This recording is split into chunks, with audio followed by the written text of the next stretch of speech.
Welcome to the Final Fantasy Trading Card Game World Championships 2023. I'm Kabukin, and I'm here with Erika. What's up, Erika? Hey, good to be back. I'm Eureka. Also, my name is Jared Wallace for people in the community who know me by that. I'll be on the caster dais today, so yeah, let's have a good time. Cool. And we also have Nathan from Australia. Hello, excited to be here, ready to watch some very good games. I'm also go by NATO online, for people who might know me by that. So are you enjoying your time in Tokyo? Yeah, Japan's great. I've had a really good time. I've been here for like 3 weeks already. It's very good. Yeah. Cool. So we're streaming live from the Square Enix headquarters in Tokyo. And so it's the World Championships. Yeah. How do you feel? Well, it's hard to believe that it's already been, so long since the last one because, we had a global pandemic and stuff like that that put so much time in between them, but it's finally here. Finally. Yeah. And so I believe the first World Championship was in Tokyo. Yes. And so were you watching the stream, or were you? Yeah. I was still living in America at the time. So, okay. Yeah, but I was watching the stream live from America. So Yeah. Well, from Australia. Yeah. Same thing. From Watch Australia. the stream. Yeah. Okay. Yeah. Cool. So it's been 3-4 years. 3 years. 2019. 2019. Yeah. So that'd be 4 years. 4 years. Yeah. Okay. So today, we'll be playing the 2-deck standard rule regulation, and let's see, we have 16 players from all around the world playing 8 matches of Swiss draw, and the top 6 will go to the final round on day 2 tomorrow. And so we have a single elimination best of 1 today. Yep. 8 rounds, and we're using 2 decks. Yep. So the 2-deck format might be a little bit different from the 2-deck format you're familiar with at home. A lot of the other regions play 2-deck format where you play best of 3 throughout the entire format, or throughout the entire tournament, all 8 rounds. But this one's a little bit different. So you'll have 2 decks, Deck A and B, and Deck A will be used for the first 4 rounds of the tournament, and Deck B will be used for the latter 4. And just like the other regions, when you have a card in Deck A, that card cannot be used in Deck B. Not just like, even if you have like only 1 in Deck A, you can't use any copies in Deck B, and vice versa as well. Okay, so no Amaterasu's in both decks. Yeah, exactly. Yeah, sure. In this case, Amaterasu, yeah. Any card, yeah. And so today we have a new, it's a new set. Yep. New competitive season. Yep. What are some of the decks you might be Interested in? interested in? Yeah. You want to start? You want me to go? Yeah. So obviously we haven't seen any events with this set yet, so it's all sort of brand new. There's a few legends that are obviously pretty obviously powerful written on there. Warrior Light 7 cost is a big one. New Rugagine, General Rugagine, the new other light hero, is also pretty powerful. Those are the main 2 that I think we'll see decks build around today. Obviously the decks from last set might still be popular. Mono Water, Mono Wind, Go-Go Hippocampus monster stuff. Ignis as well for Mono Earth maybe. Yeah. I'm obviously, we play a lot together, so we're mostly on the same page there. But yeah, the new light and dark cards, they're all pretty powerful. And I think I would be not so surprised to see some of those light and dark cards being used in decks today. It's going to be interesting though, I think, because, they're light and dark cards. There's so many different possibilities for deck building with them. Like, you never know what kind of deck the General Rugagine is going to go in, or what deck, what kind of elements that are going to go along with the Warrior of Light 7 if you play that. Obviously, Darkness Manifest has all sorts of things that you can do with it, So, I think we're going to be really excited to see how people are using the new light and dark cards, but also, some of the other new stuff. The Ice got a lot of really good cards this set. Water got some new cards this set. There's a lot of new backup searchers too. Yeah. So I think we're going to be pretty interested in seeing how players use all of these new backup searchers to build older decks in new ways. Yeah, for sure. Okay, so do we get to see the 16 competitors? Okay. Okay. So here are the 16 players. We have one, the defending champion, Yep. Michiharu Yabuchi. So he's a defending champion. So we have total 5 players Yeah. from Japan. The longest reigning world champion. Yeah. Okay, we get to see their pages maybe before each match. Yeah, we'll do player introductions before each match. So just a quick overview here. We have 5 representatives from Japan. Michiharu Yabuchi, who goes by Kurosawa sometimes. Masayuki Imada, who goes by Kakka. Shota Inamoto, who goes by Riru. And Taiki Harigai, who goes by Harigai, which is his name. And Kosuke Nozawa, who goes by... Oh my goodness, I'm drawing a blank. I'm drawing a blank. Zawawa. There we go. Yeah. Okay. I kept forgetting which ones get repeated. Yeah, sorry. Who goes by Zawawa. And then we have another 4 from America, Ryan Chen, Hunter Nance, Mike Powell, and Will Cockhill. 1 from France, Evan Tanguy. 2 from the UK, Joshua Freeman Birch, JFB, Alexander Hancock, former world champion, Jordi Costal from Spain, Ellen Kay from Singapore, Christopher Matisk from Australia, and Wan Lining from China. Ooh. 16. Okay. Hi. Oh, じゃあ出しましょう。We have a little bit more Okay. time, so we'll go into the player introductions. Yeah. So, yeah. So this is Michiharu Yabuchi, Yep. World Championship 2019 champion. Yep. Also was the finalist at the Finalist. first World Championships. Yeah. Longest reigning. And we have Masayuki Yamada, Standard Championship 2023 champion. Yep. Kaka. Yeah. One of only two Yeah. people to make for all 4 worlds. Yeah, he's made all 4 world tournaments. Wow. So far, Yeah. so, yeah. And we have Taiki Harigai, Yeah. Japan Cup 2023 champion. He's gotten close a few times. He's won Meijin Sen a lot. He tops really consistently, one of the most consistent and best players in Japan for sure. We have Shota Inamoto. He's the L3 championship. Yeah. Very, very consistent player again. The season before, he got second in Masters Final and in Masters the after. It was a very, very difficult season for him, but he managed to pull out an L3 championship and get his Worlds invite. Well deserved. And we have Kosuke Nozawa. he's the national championship 2023. Yep. Yeah, he narrowly defeated Sid in the finals for national championships just a couple months ago, maybe a month ago. And we have Brian Chen. He's the North American champion 2023.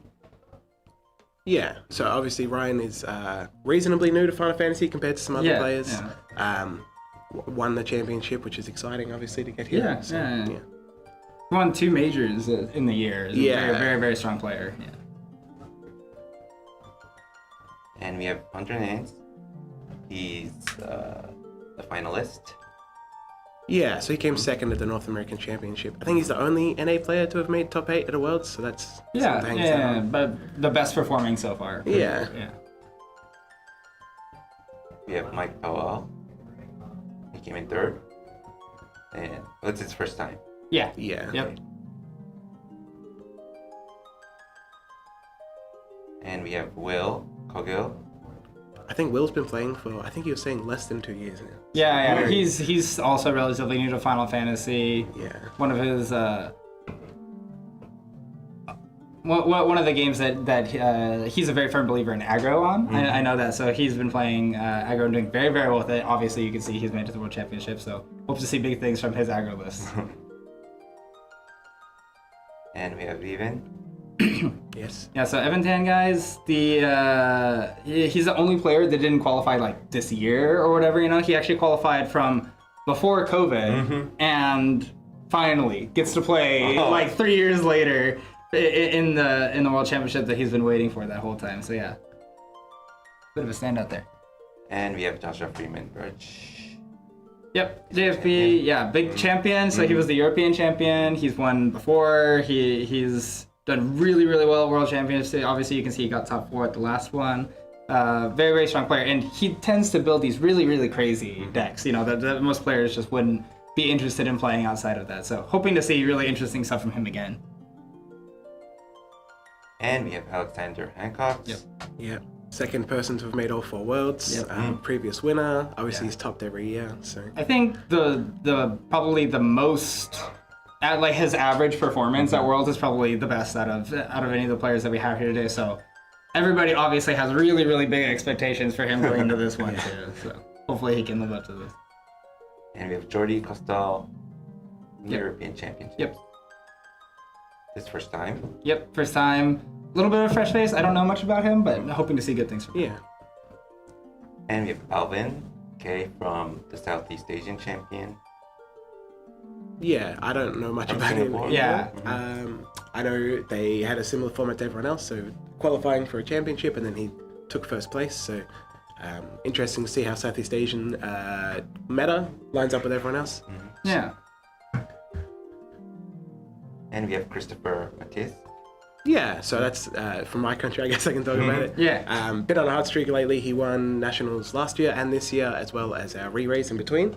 So obviously a strong performer, and hopefully he can do well for my country's sake. Yeah, he is also another player who just makes these kind of weird decks. You know, he always shows up with something new. So hoping to see something interesting out of him this time too. Yeah. Okay. And we have Guan Lining from China. His first time.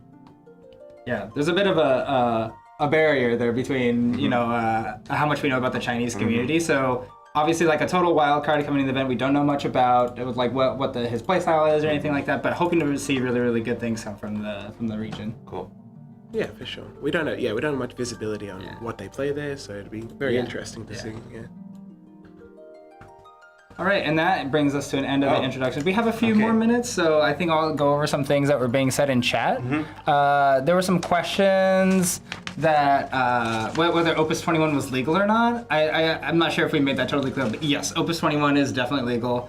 Also, some other things that I saw being asked were, it's 8 Swiss rounds today, best of 1, and all of the Swiss rounds will be played today. There'll be we'll have a little break in between, so we'll have the first 4 rounds, and then after those 4 rounds, we'll have a lunch break, and then in the afternoon, we'll go for the last 4 rounds, so they'll switch from deck A to deck B, and then we'll have the top 6 play out best of 3 elimination tomorrow. That'll be on the stream tomorrow. Okay. Yeah, and about the Swiss, so 8 rounds, 16 players. I think 5-3 should be pretty close to guaranteeing you top 6. So that's what the players will be aiming for. Obviously, it gets different if there's some draws, some ties, but that should be roughly what they're aiming for. Yeah, so I think, like you said, 5-3 is like the magic number there. Yeah. Anything above that, and you're going to get seed placement, which might have an impact on whether you choose first or second. There's some very, very specific particular rules where players are more incentivized to win more if they can, rather than, just like skipping to their friends or whatever. But, yes. Well, first and second gets you a skip on day 2, right? Yeah. So that's actually... really huge. Yeah, so it's going to be a really big advantage if you come out, undefeated or 7-1. Those are really the records that are going to have a really big advantage going into the tournament tomorrow. But in terms of today, a 5-3 should probably get you out, or if not, really, really close. Yeah. Jordi said in an interview with YT. Also, Jordi is also a relatively new player then. So, I guess, he played, that would be his second event that he got an invite to Worlds. That's really, really crazy. So, very, very talented at the game. So. Nice. A lot of new faces in this year's championship, which is good. It's good to see. Yep, so just catching everybody up on the stream real quick. Yes, this is a 2-deck format. And a lot of wholesome comments. Thank you very much for your comments. All right, so we've got the players here, and we're gonna head into round 1. Cool. So we've got Kurosawa on the left here, and we have Mike Power from the States on the right. So right off the bat, Japan versus US. Perfect. So the players are gonna have 30 minutes for their best of 1 here, and actually we have some information about the decks. So Michitaru Yabuchi, Kurosawa is on a 4-color Warrior of Light deck. And Mike Powell appears to be on Mono Water. So 2 pretty popular decks from last set. Obviously with some new upgrades probably, we'll see. Yes. But yeah, very well made archetypes already. So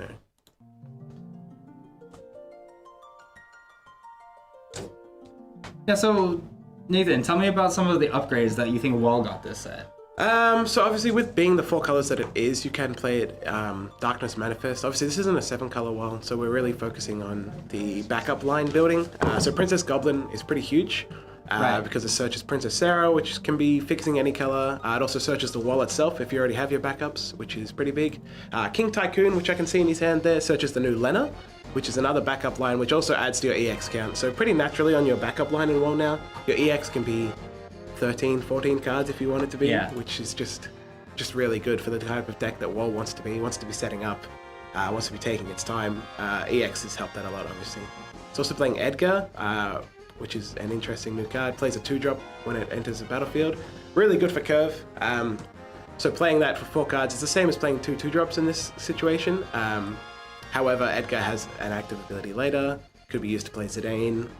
What other 2-drops do they play? Yeah, so there could be Furion, there could be Zidane. Yeah. There's a few more backups that are possibilities, but I think the really big thing for that Edgar here is that it didn't look like he had a water card in his hand. Correct. So that actually let him play the Lena despite not having the colors. The colors to do so. Well, and we can also see, so he's running the new so there's Claris, and then the new additions here are Edgar and Lena then. The 2 cards that you see on the field. And then King Tycoon as well, right? Claris searches King Tycoon. Yeah, King which Tycoon, searches it's not a new Lena. card, but it's not a new card, yeah. So King Tycoon's not a new card, but it is the kind of the connecting piece between Claris and Lena, and that gives you just a ton of EX bursts on your backup lineup, and that, like you said, helps out a lot. Sure. It looks like he's gonna go straight for the Tyro here. Yeah, so we see on Mike's side as well, Turn 1 Loporrit is not the ideal, but it is still a functional, neutral play. So we're gonna be looking to see if Mike has a Sarah here, because if he has one, now is really the time so that he can search out that Gordon. Yeah, and then we have the free, is it Carpenter for water after that? Yeah, Alchemist. Alchemist, yeah, okay. Carpenter's Wind, yeah, I'm with you. Doesn't... He's pitching 1. Alright, so it looks like Mike is not drawing the backups, but Tidus is not a bad forward to be the first one on the battlefield. Sure. So we've seen this in a couple of other, on previous streams, Mono Water versus Ice Wind, where sometimes, just sometimes, the Mono Water deck can kind of eke out a win against some of these more econ-focused value decks like Warrior of Light or Ice Wind, by playing an early Tidus and just trying to deal as much damage as possible. Yeah, I think at the Japan Nationals, player went turn 1 Shinryu Tidus and just started hitting the Ice Wind player. So we can see King Tycoon here. We now have wall colors set up on the backup line. We have a Lena special for when we need it, in a pretty good position. Yeah, and you can actually see, we could peek into Michitaro's hand there and see that he had the Warrior of Light already. So yeah, he searched it off the target. Yeah. Oh, we're right. Yes. Sorry about that. So the other thing about this is because you have Lena and the King Tycoon that can help you search the Ferris and stuff like that. We've seen that the Warrior of Light decks can also play like Refia and all, like some of the Warrior of Light cards that you couldn't really play before. There just wasn't room or it wasn't consistent enough. But now with an extra backup and some extra searching in the deck, especially off of EX burst, it's a lot more feasible to play the Refia now. For sure. So we see a new card in Mike's deck there in the Astrologian. So it's similar to Loporrit in that it looks at top, fixes your draw sort of. Similar to Waka as well, but it's a little bit different. It's just another good 3-drop backup for the deck.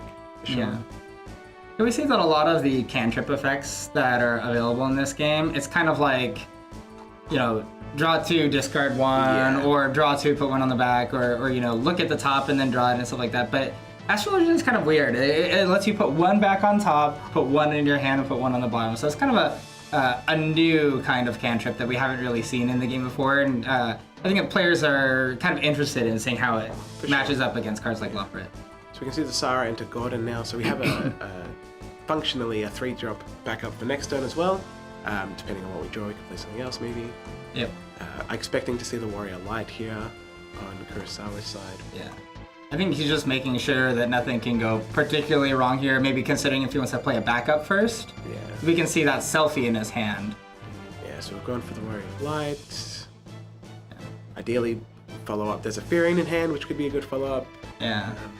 Fearing is really useful in this matchup for searching Zidane, especially, and that is going to be a card that potentially, if Mike doesn't have any other backups, is going to be a real pain, you know, to get your Leviathan or your Lena or backups removed with that. Yeah, we have a Faris in hand too. Obviously not ideal with a Tidus on the board. Yeah. So that probably won't hit the field. We've got a Bash as well, which can search us 2CP Zidane if he's playing it. Yep. Can search another backup perhaps, but we already have a Selfie. Yeah, Selfie is kind of an interesting choice. We don't really tend to see Selfie very much in these decks. Yeah. So he is going for the Fearing here from the looks of it. So it has haste because we have 5 characters. It's going to draw a card when it attacks. Interesting that he taps the Tyro instead of the Lena there. Yeah. So we draw another Warrior of Light. But yeah. Lhasa. So that's another new card, Lhasa. Obviously searches a lot in water. I'm not sure if Mike's playing Shinryu. Traditionally, water will play the light Shinryu. So Lhasa can search that. It can search Leviathan. It can search Realm if you're playing it. Just a very flexible card. Yeah, it's one of the more soft-spoken cards of the new set. Yeah. You wouldn't really expect too much from it on first glance. It is kind of, a common and very unassuming, but actually the card has been really powerful. It searches a lot of the new cards too, especially the Warrior of Light, Sure. the Rugogene. It's been very useful in searching those cards as well. For sure. So we see he picked up the Ingus there for next turn. Another EX. I would expect Maybe this is some revenge here for First Worlds. Yeah. I saw a Darkness Manifest when he was searching there, so he is playing that. Takes the Zane, obviously very, very powerful card. Water does have the benefit of having Kukulane access to it as an answer, sort of. Yeah. And Water also has pretty decent removal for small forwards, so... I think one of the big things about this matchup traditionally is that, Water has really, really great removal, but the way that the Weldex works, it just wants to do the same thing, over and over and over again. And when that's the case, removing a Warrior of Light over and over again is a losing battle. And that's kind of something that we've seen a long time. So traditionally, it's pretty well thought that Warrior of Light is favored in this matchup, but maybe we'll see something that kind of changes the calculus on that. Yeah. So we have the Fiend, which is an interesting tech card for Water. Some play it, some don't. So cancelling summons in this matchup, it's not nothing. Obviously, Kusith is probably played, Mistdragon possibly. We see a Truss on the field as well. Obviously, Kurosawa's pushing damage, so Truss will probably become active next turn. So he has to think about that. Obviously, on the swing back, even though it's not great to bounce the forwards, getting the draw as well is actually pretty good tempo.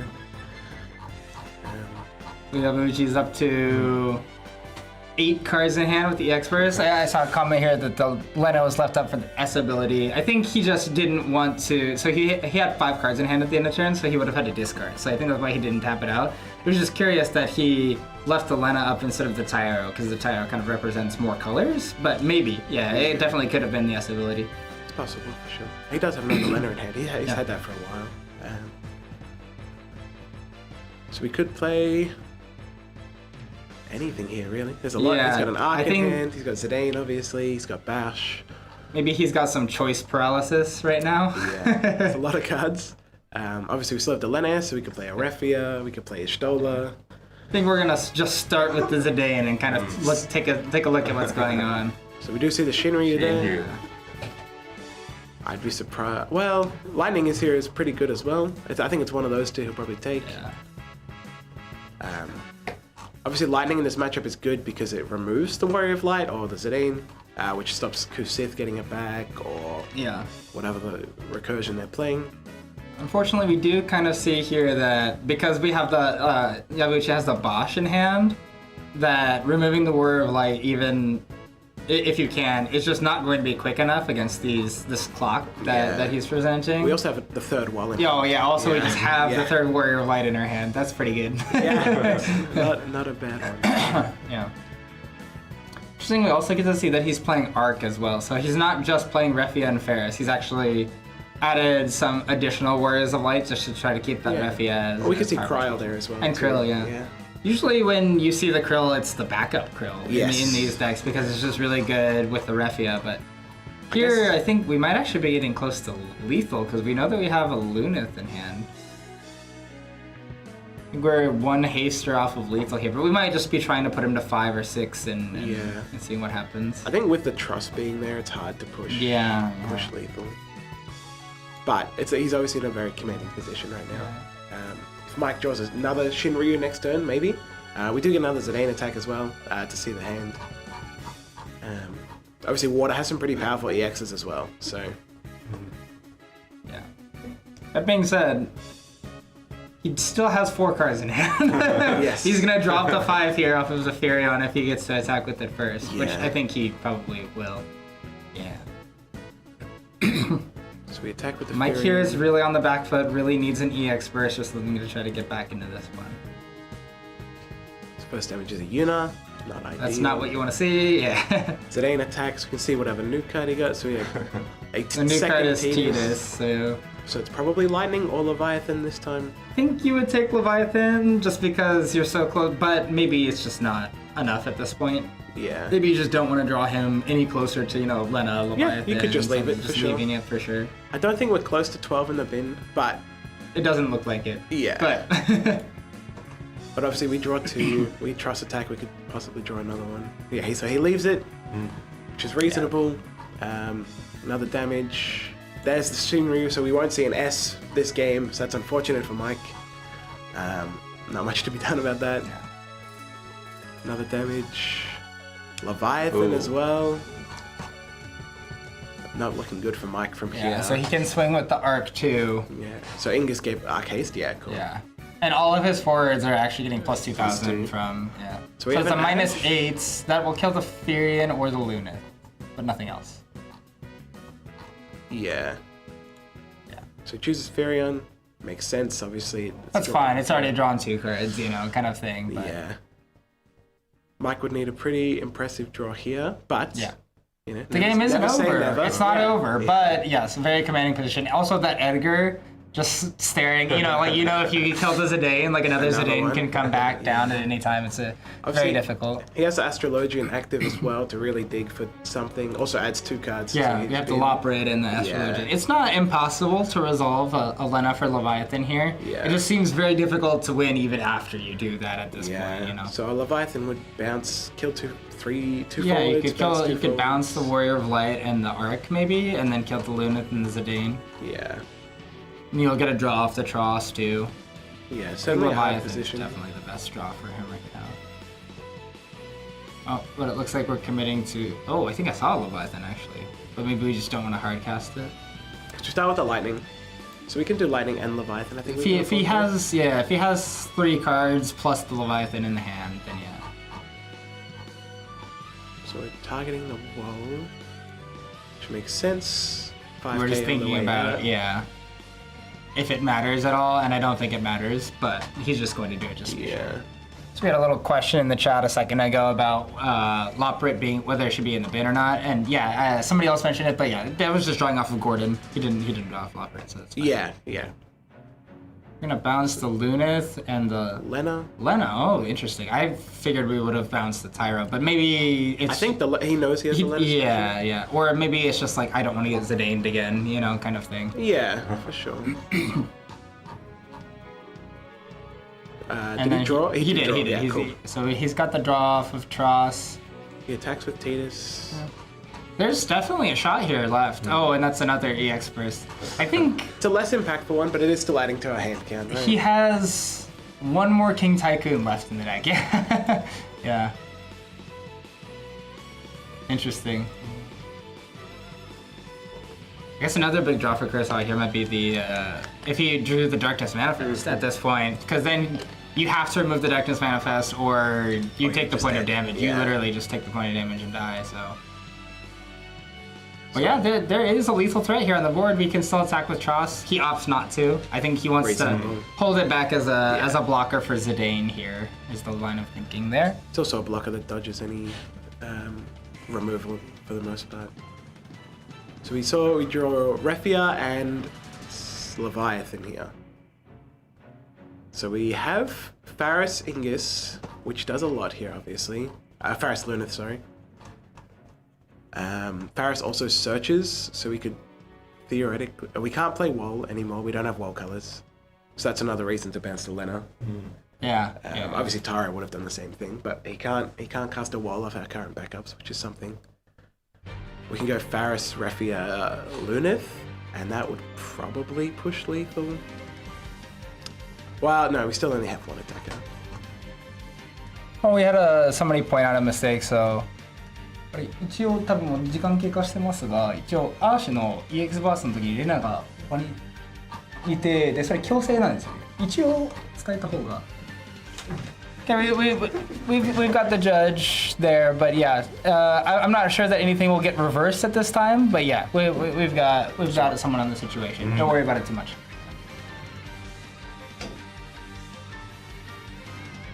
So we start with the Lunith. Start with the Lunith here. I have a feeling we're gonna see a Ferris at this point. I'm just wondering if he's gonna play the Refia first as well, possibly for another 3k. I think that's his other choice, because I don't see any other walls in hand outside of those. Yeah.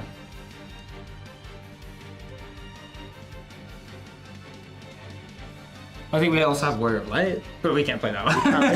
Yeah. I think he's just trying to figure out the order here. If he wants to play Refia or if he wants to play Lena, I think he's gonna end up wanting to play both of them. But I'm wondering if he can hold enough cards in hand to also cast Leviathan to just guarantee lethal off this truss. Right, yeah.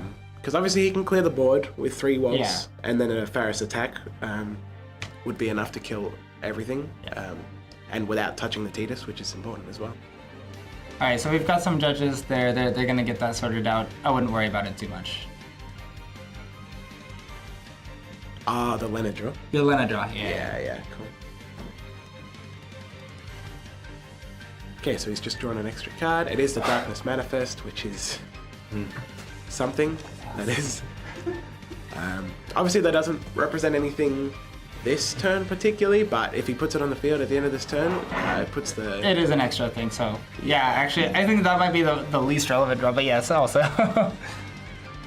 It looks like...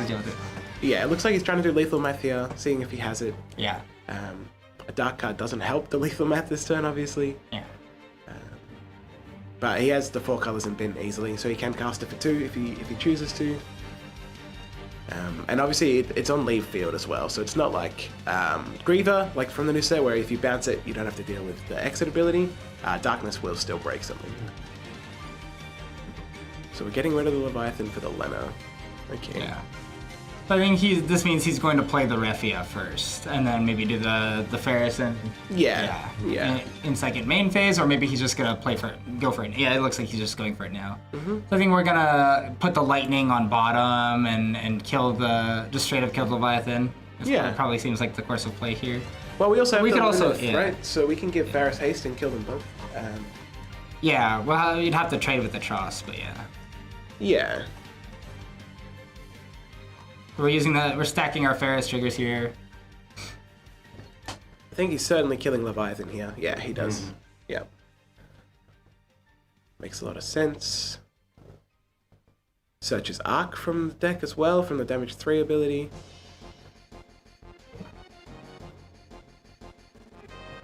So obviously Arc here is not 4 colors, so it's still not going to give the +2.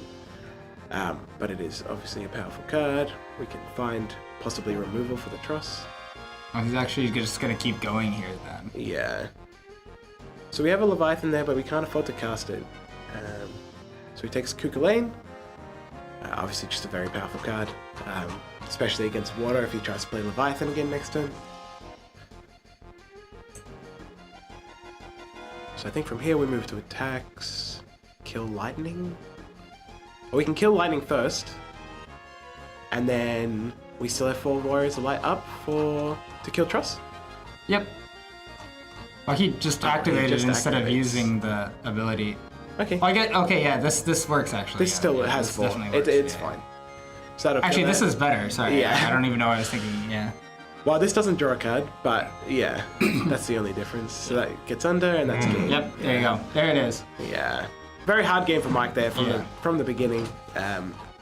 Kurosawa had a very nice curve, backed up by 3 EX bursts. And Mike just missed his second second turn backup. Yeah. You know, he really needed, you know, a Sarah there or some combination of backups to get him up to 3 a turn earlier than when he had. Sure. Water definitely needs a very nice curve to do well in that matchup. It needs to play 5 backups, turn 2, turn 3. A lot of the times when you see Water win that matchup, it's like it's the wall player who's struggling with backups, and we kind of saw the opposite here. And I think part of that is, you know, the new backup lineup. We saw right there, we had the Claris, the King Tycoon, the Lena, and it's just like when your backups search backups that also search backups, everything is just so much cleaner. And, you know, Water kind of has to draw its own backups. It really only has Sarah to do the backup searching. So even if you start with a Loppet or whatever, it's never a guaranteed thing, you know, whereas when you have Wall, as long as you can play the cards, as long as you have those colors, it is kind of a guaranteed thing when you can start from some places. Yeah. We can definitely feel the effect of the Sildra ban there as well. Obviously, last set, Water could do 5 backups off 1 Sildra. 2 sets ago.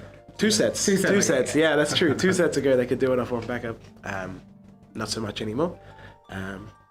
But good game to start with. Obviously, it was very clean play from both sides. It's always great to see, you know, the defending champion come back and still be in a good condition. Still playing really good Final Fantasy TCG, you know. So, we had that little blunder fixed in the middle, and that's no big deal. It's a little bit of a shorter game, so we're actually going to take a quick break before we're back for round 2. I think that the approximate time for that is about 10:45. So in about 25 minutes, just a little under 25 minutes, we'll come back from break and see you guys there.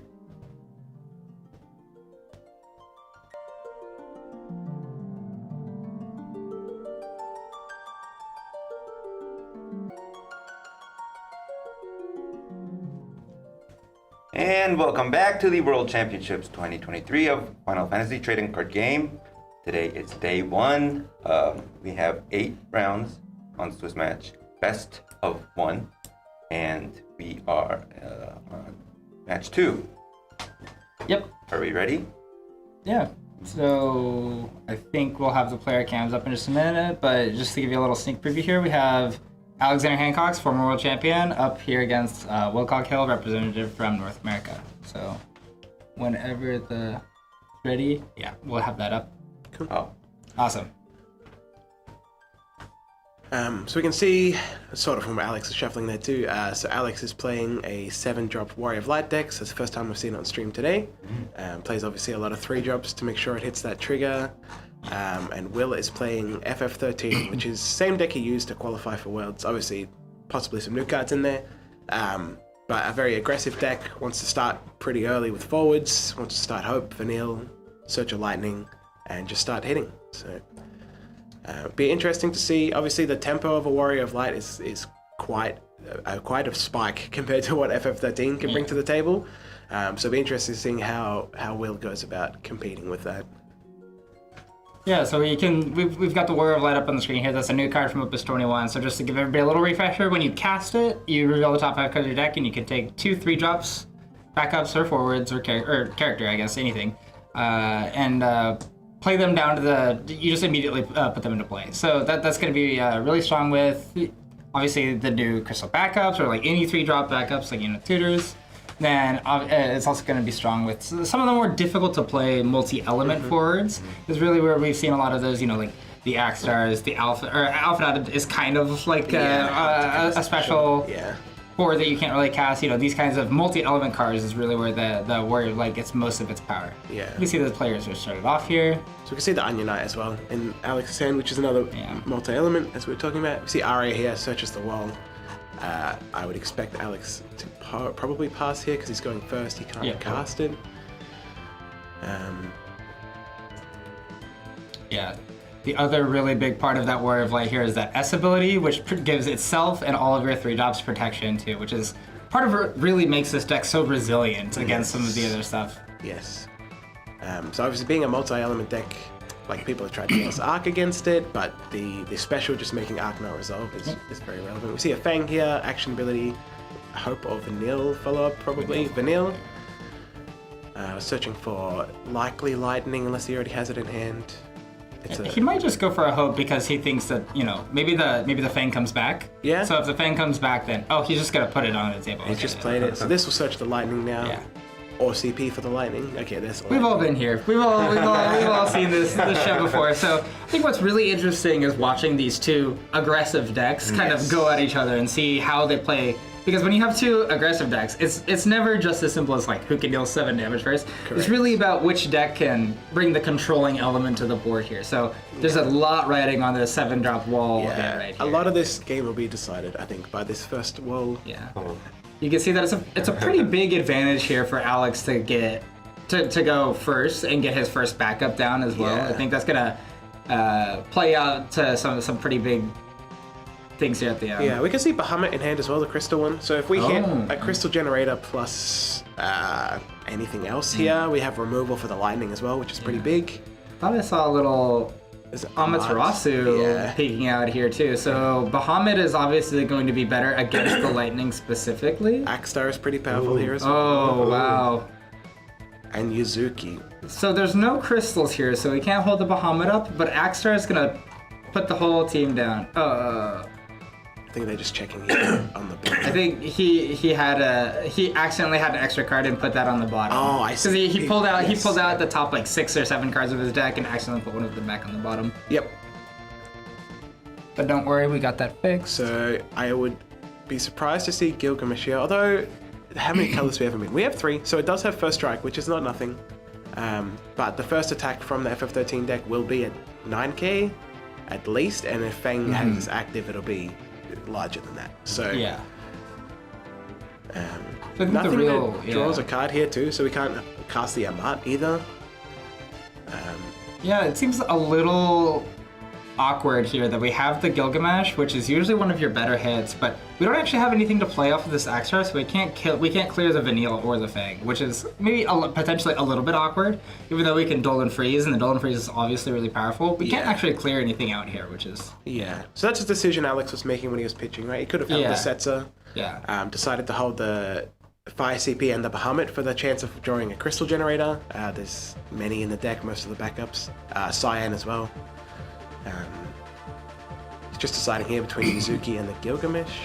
Again, Gilgamesh has first strike and 8k, I Yes. think? Yeah. So he'll have at 3 elements, he'll have first strike and 8k, and then at 5 elements when he attacks, he'll Dullard Freeze. And then at 7, he'll get the Brave and can attack 3 times that turn, which is when this deck really pops off. But in order to get that, you need Ice and Lightning, so like a 0 miss, or just, you know, he has the Setzer and the Onion Knight there, that's Ice and Lightning. The 4-color wall, and the light wall in order to get there. So you can get it, but it usually takes more. You can't get it on like turn 1 or like turn 2 a lot of the time. It usually takes a little bit more time to set up, especially because you really want to keep those Warrior of Lights in your hand for the S ability. Yeah. So we can see Axstar here, so if nothing's going to die, 6k is not enough. 6k is not enough to kill the Vanille, but we're just going to go ahead and Dull Freeze. And maybe we consider attacking here, or maybe we consider holding it up. Although the Vanille is going to be 9k, and so is the Lightning. So he's actually just going to be able to push through here with the Vanille and the Lightning. Vanille attacks for 10 as well, if we have Lightning on the board. Yes. So both Vanille and Lightning can attack here with impunity. We'll draw a card, assuming no EX bursts, obviously. I don't think the wall deck plays many EX, and if they do, they mostly just draw a card or search a wall. Yeah, so we can actually see the 1 EX that I can think of, the 2 EX that I can really think of in the deck. One of them is in the Rixen, that's the Lena, that's going to get you a draw card, and then Arya is going to get you the Warrior of Light search, which could be potentially annoying. Yeah, but, especially if he searches the 4-color. Yeah, and then you have access potentially to the 5 or more colors with the Gilgamesh, So I would expect to see some attacks here. It's just reading Axstar. Asking to read Axstar here. It's interesting that the Fang is still here because, you know, it's not incredibly common to run it in the 13 decks, but some of them do run the 6-drop Sid Reigns, which could, if it was going down to 4, could potentially be really, really big in taking the board away from Alex here. So we see Laquitious, I think, in Will's hand there. I'm not sure what the second card is. So we do have removal as well, which is pretty relevant. Yeah, and he's gonna get a draw here too, so. Yeah, so Lightning attacks as a 10. Sarah FFL. Vanilla attacks as an 11, so No profitable blocks for Alex here. Yep. Wall goes to damage zone, which is pretty relevant. Again, as we were talking about, gives the colors for Gilgamesh. Special's pretty good. Yeah. I think I see a cheeky little squall there in his hand too. Yeah, next turn we will be able to cast Amat from Alex, so he can Yeah. stop another lightning, obviously. Or if we're really lucky, you know, Get a crystal get generator. a crystal generator or a 3-drop even at this point. Like we would just take a 3-drop, but I guess now that the Extra is gone, we can't do that. But Yeah. So we draw this is going to be pretty tough. Alphino and an Ice Crystal backup we can't cast. Casting Alphino obviously does very little here, apart from add a body. Yeah. We have Amat for lightning, but we're still taking it minimum 3 next turn. Although, in saying that, if we Amat the lightning, Gilgamesh can block everything on the board. No, it cannot block the Hope. Or the Vanilla. It can block Fang. That's it. And a couple of questions in the chat I'll just bring up real quick. So the deck lists are closed for today, and that's why we haven't been showing you them before the matches start. The other one is the deck never plays Wall. It has no way to play Wall. It's just, or the 4-color Wall, I should say. It's just for the special ability and to put elements in the break zone for the Gilgamesh. Yep. So Alex here is probably just going to Amat the lightning. Yeah. But still in a pretty bad position. Yeah, the Fang is really actually a big problem for him here. He's actually just not going to go for the Amat, but instead just opt to Bahamut. The lightning here, I guess that's probably. Oh yeah, I'm sorry. The Fang is pumping the lightning by 2k. That's true. So he has. He doesn't have an option on Amat here. Sorry, almost missed that one. But. So Bahamut here. We still Will can still attack with 2 forwards. pretty Yes. easily. So because the Fang is going to pump the Vanilla and the Hope, he's still going to get an extra 2 points of damage here. But the Fang is really just putting in so much work with her static ability here, getting the plus 2k across the board. So Alex decides to pitch the ice card for it. I think he was tossing because obviously next turn during Axstar, ice is pretty important, possibly. Yeah. And if he blocks with Gilgamesh here, casting another one potentially. I think Will is just thinking like, how many do I want to attack with? What happens if he gets to 5 or 7 colors in the break zone? You really have to think about all of that here, because Yeah. if you hit the Arya and he searches for a Light Warrior of Light, that's not a good sign. It's like it's a really bad sign. But there could be something. He's actually just gonna opt to pass maybe. He's thinking about it for sure. Yeah. We have Amat in hand, And Hope, and something. Possibly a fire card. I think I saw a Squall last turn, but he might have used that for the Lord. Okay, so he is just passing. But yes. So we draw Axstar and a fire card. So we can cast Amat, and that's it from our hand. Or we can cast the backup and try and just draw something. No, he just passes. Fair enough.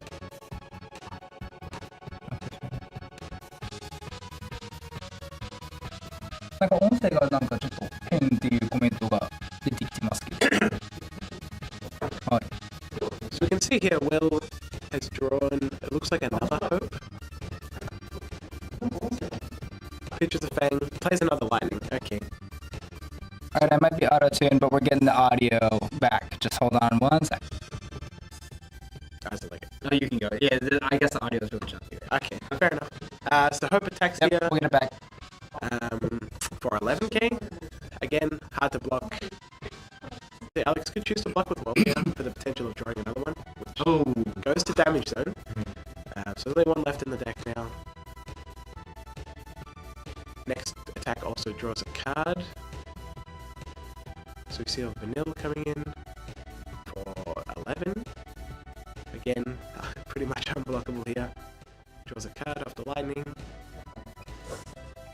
Varus, which would have been a pretty that would have been a good decent one too. draw. Yeah. Yeah. See lightning coming in for the damage off the trigger here, the draw. So we can He's see gonna the opt to Amat. Amat it and then block with the Gilgamesh here because it has first strike. First strike for sure. We have the Vanille Oh, special. do we have the double Vanille special? The double Vanille special. Ooh. And so we still have the damage here coming from lightning, just from the attack itself. And that's the game. Wow. Okay, audio's fixed. Audio's Okay, fixed. Right as we just in finish. time for the end of the match. Okay, thank you for all your patience with the audio. Sorry it got a little choppy there at the end, but that's Will coming out with the 2-0. Yeah, 2-0 2-0 now. with the 13, you know, everybody said, I don't know if 13's got it, but you know, It it's evidently definitely, does. yeah, it's pretty consistent, if nothing else. For sure. Yeah. And what we were talking about happened there, right? That hits off Alex's first wall, sort of defined how that game was going to Right, go. yeah. You can totally imagine a different game where Alex, if he had drawn a 3-drop that turn, that Yeah. could have come in off the axe star, you know, the Vanille dies, he has another forward on the board, the Gilgamesh gets to start attacking, and things just go the complete opposite way. But this was a good example of how, you know, the consistency and 13. and the, you know, the deck has just gotten so refined at this point. sure. Everybody has their own little brew for it because, you know, there's so much freedom, but the Hope, the Vanille, the Lightning, you can't go wrong with these cards. You know, they're pretty good. We definitely saw it in play there. For sure. And obviously Will has played it a lot. Obviously Yeah, taking internationals, taking it to Yeah, that's the other thing. A lot of people think, you know, they don't like it, it's gross or whatever, but it's very clear that the players that are good with the deck are really, really good, and they get rewarded by playing a deck like that. So it's definitely not just, you know, an easy deck or anything. It's definitely a good one, I think. Yeah, for sure. He played very well in that game. You know, he held the vanilles. He had that turn where he didn't attack. Yeah. He didn't just... Very patient, very measured aggro play is one of the things that, you know, we want to see more of in this game for sure. And I think it's good to see it winning at the feature match table. Yeah. All right, so that was another quick one. Yeah. We'll try to get a time. It looks like it's going to be about a 30 minute break. break. So we'll be back in about 30 minutes with round 3. Cool. Thanks.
And welcome back to the World Championships 2023, Day 1, Round 3. It's coming up. Yep.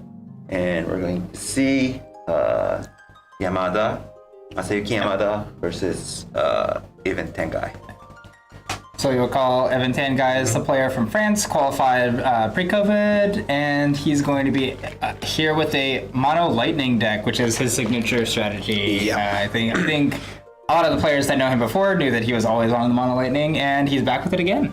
Yeah. I can't recall a tournament where he wasn't playing Mono Lightning. So Then Yamada, also known as Kaka, he's going to be playing the 7-drop Warrior of Light that we saw Alex playing last round. It's a little bit different, but maybe all of the major notes are pretty similar. same concept, right? Yeah. Play while you have backups to search for while. Generate value with 3 jobs. Evan, obviously, the new lightning cards to set, the big ones are Zande for sure, the new legend. Breaks when you have 4 characters, revives the forward when you have 8 characters. Yep. Very powerful card.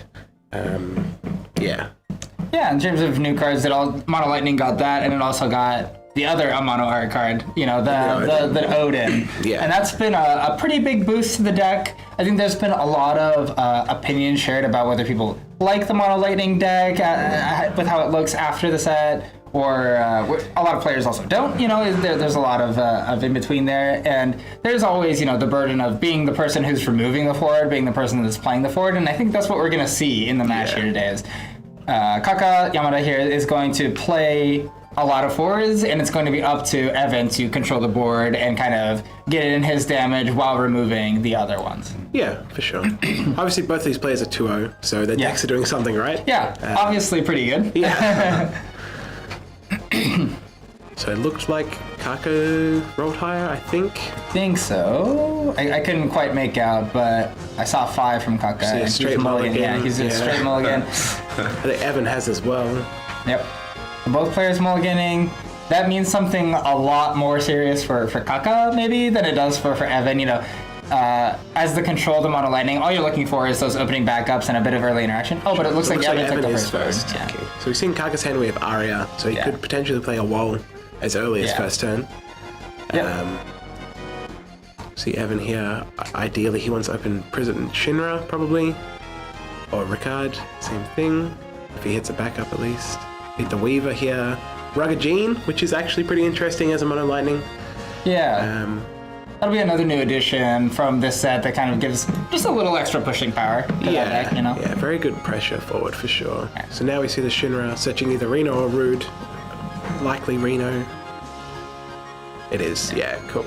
We see this Ricard has been a really, really big improvement to the Mono Lightning decks. They have so many backups that search backups, but they kind of don't all work together. You kind of run out of slots pretty quickly. But when you're playing the Ricard, not only is it an costed backup, but it can also add other backup searchers. So assuming you're playing, that President Shinra or Ryu, which can kind of, daisy chain your way into other backups, those have been pretty consistent. You can see here that's guaranteed him a way into 3 backups. Yeah.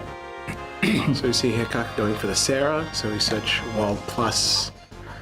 So it's going to search him 2 Warrior of Light or FFL forwards, but you don't tend to see those in this deck very often. So we see the Onion Knight and the wall 7. See here if he casts it or if he waits to cast it off a backup. Not sure what the question there was, but it seems like it's all sorted out. I think it's just foreign language from it. Yeah, so he has cast it.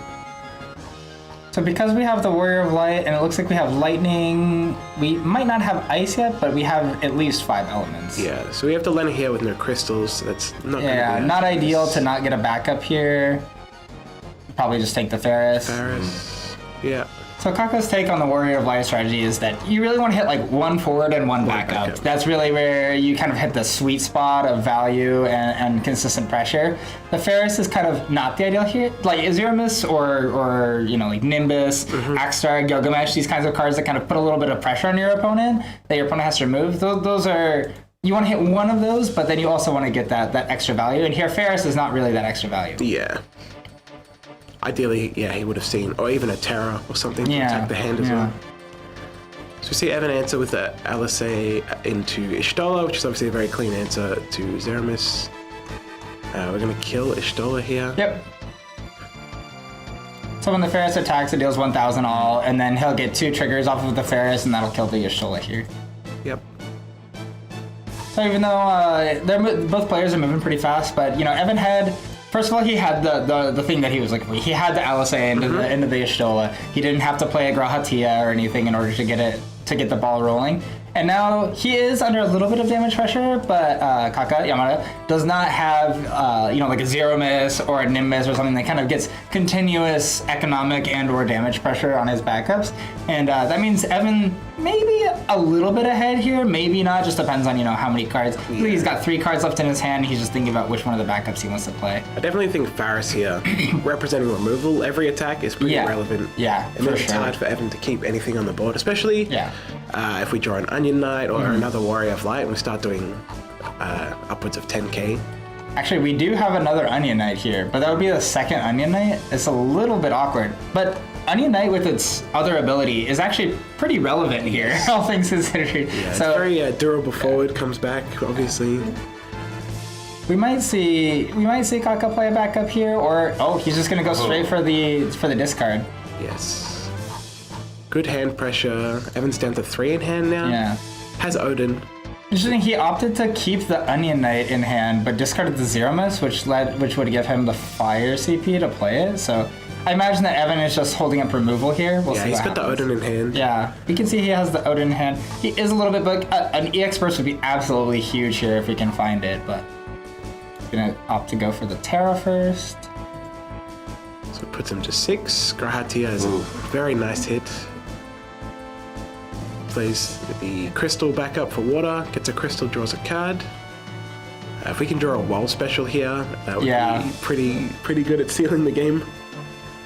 That's an Axe Star. So that Axe Star is going to be pretty difficult to play. We're going to have to draw an Ice card and discard 2 to play it, but having the Fire card in hand is always just pretty helpful. And if you do draw the Ice card, you already have 2 great targets in your hand with the Ferris and the Alpha Knot that we see here. A lot of this pressure is on Evan too. Now that we have a crystal, Terra's activated ability is ready to go, so Evan would need to play 2 blockers if that's his play, or a blocker and removal with only 4 cards, 3 cards in hand. Yeah, I think this is a pretty good example of how, like, when there's no EX burst hit by the Mono Lightning, even if you're playing this, slow controlling removal deck, it's just not enough. And you can see there with Evan throwing out the fist bump, he just didn't have it. You can totally imagine another world where he plays the Alice into the Y'shtola. If he has the S ability in his hand, that could completely turn the tides of the game, but he didn't have it. The Y'shtola gets removed, and he was just able to grip his way out with the Ferris. Yeah. It was a very hard choice for him too with the Y'shtola. Yeah. Kill the Zeramis or kill the Faris. Faris kills the Y'shtola back. Yep. Obviously Zeramis dulls your forwards, attacks your resources, so hard spot to get out of for sure. Yeah, and we saw the wall deck drop a game to 13, but take a game here against the Mono Lightning, and it seems pretty clear that it's a deck with good sticking power. You saw that he got a couple of his forwards removed, but he was just able to keep on fighting. Yeah. So it looks like our next match is going to be around 12:15. Do you guys have any other closing thoughts before we turn off the stream? Do we want to chat real quick? Yeah, a bit of a shorter game. Sure, yeah. So I think what we saw there is where the wall deck wants to operate in terms of going second, getting a searcher, you can play it. Going first, you can't do both, right? Sure. So generating that forward pressure, even though Faris wasn't ideal, it did represent removal on the next turn. And then Mono Lighting, we could see, I don't want to say the weaknesses of the deck, but you can see when it doesn't have time to set up and it doesn't have the removal lineup. It's very hard, right? Like if the Odin drew a card, even that would have been nice if it had enough characters. Drew a Zande earlier, even that's a 9k forward that can represent. You see the big boon that Dole Freeze 1 backup really caused. The Zero Miss, it doesn't seem like it would completely slow down the Lightning player, but we knew that he had the Reno or the Root in hand. And with one of the backups getting low frozen, that means he can't play that on curve. He has to try to answer the board. That means it's harder for him to play Weaver, and it just kind of spirals out of control without being too assuming out of the gates. Yeah, a lot of people in chat talking about how fast the meta is. Yeah. I mean, those 2 players are just very efficient. They've played a lot of games, right? But also we have to remember this is deck A, deck B. Yeah. So I think you'll find a lot of players have a slower deck and a faster deck. Yeah. They're just lining up that way, right? Aggro Yeah. against control. If aggro Yeah. gets it quick enough, that's just how it's going to go. The same game could have easily taken, an extra 20 minutes if the Lightning deck was barely able to turn the corner and needed a few more turns to keep things going. But yeah, I think we'll see that with other 4CP wall decks and other, especially mirror matches going in the forward. It's very easy to see that some of the matches could take way longer, but some of the matches are way shorter. It's just kind of the nature of the meta as it is right now. Yeah, for sure.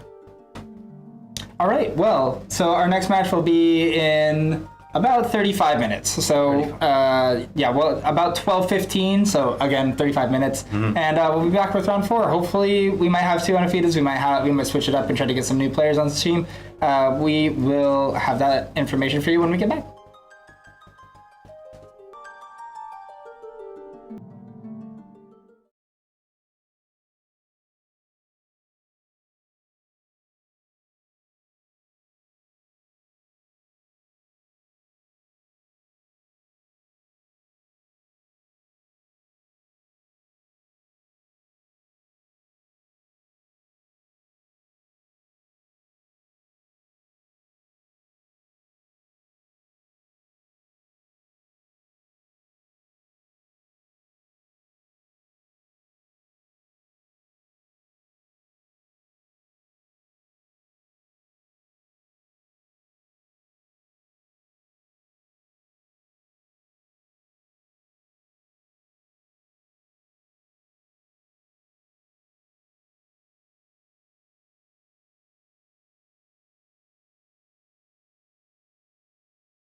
And welcome back to the World Championships 2023.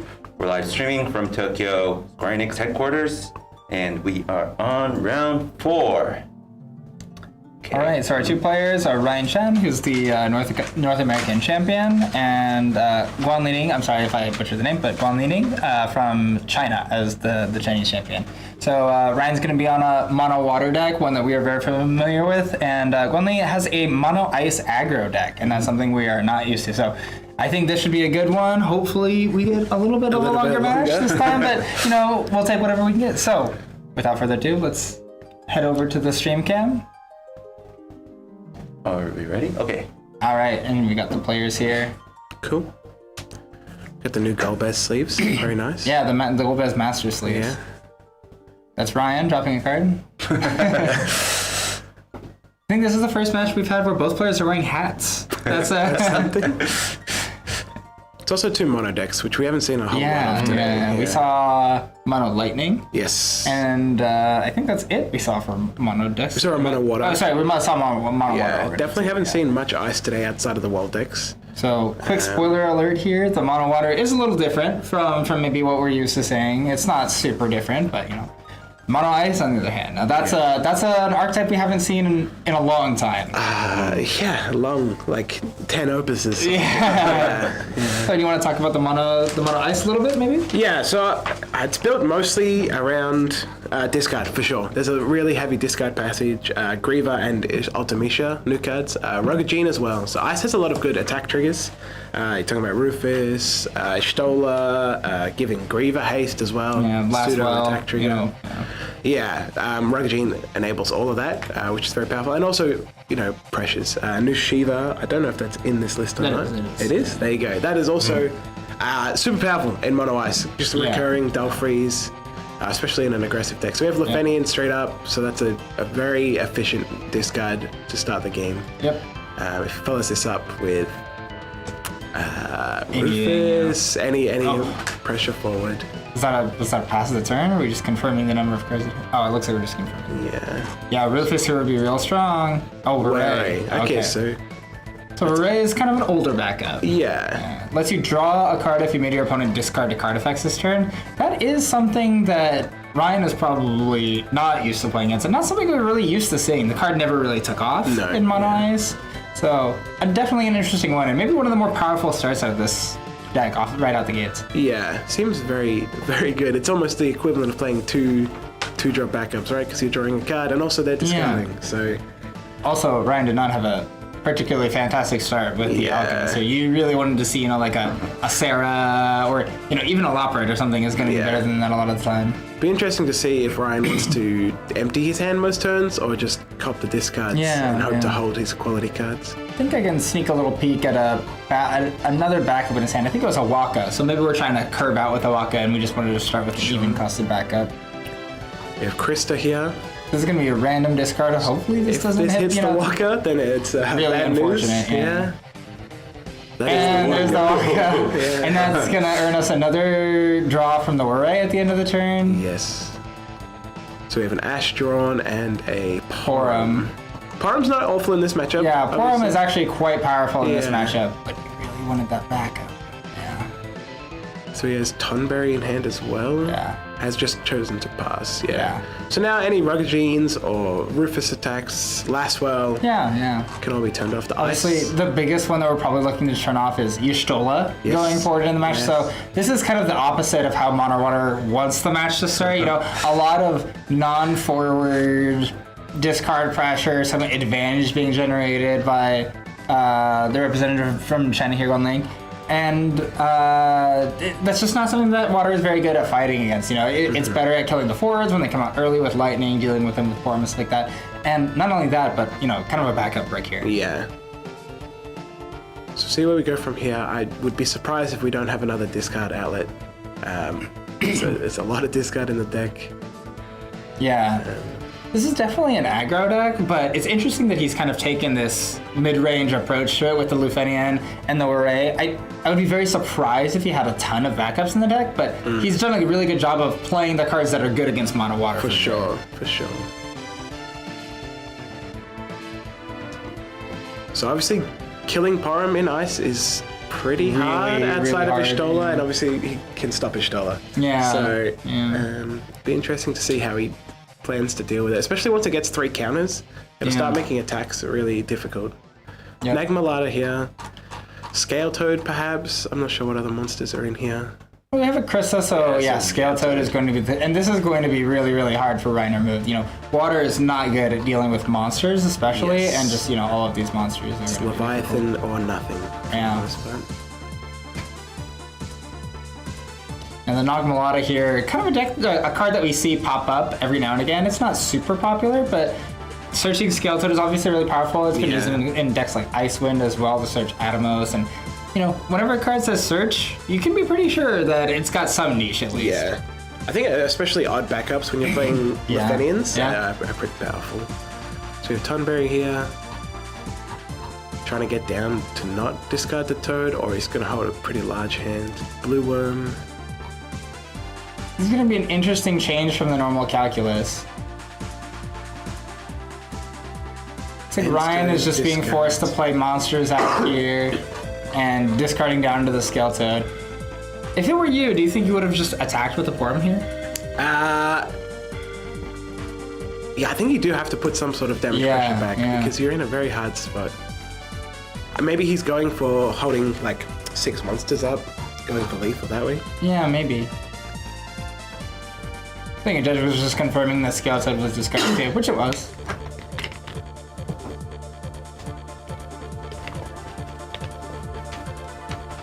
So we have 3 here. Could be 5. Could be Fistless. I think Ryan's got less than 3 cards in hand.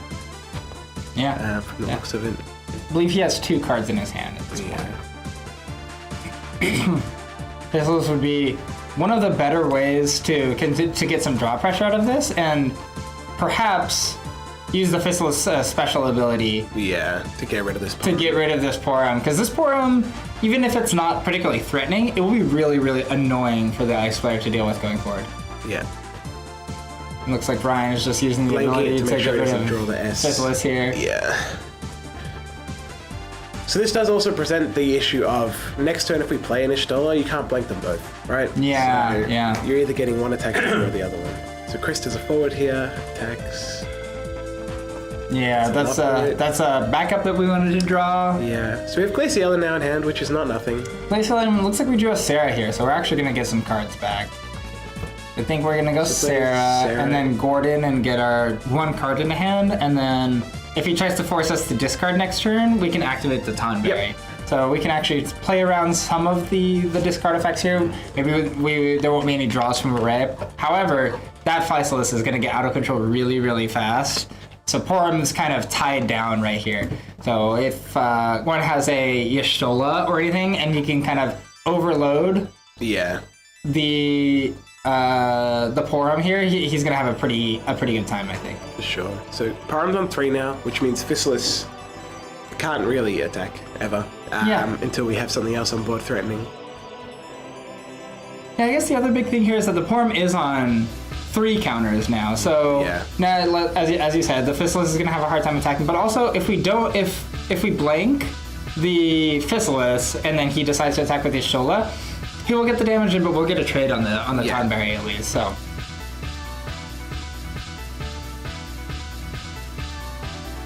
I think maybe if I was Ryan at this point, I would actually have to consider saving the Porum until.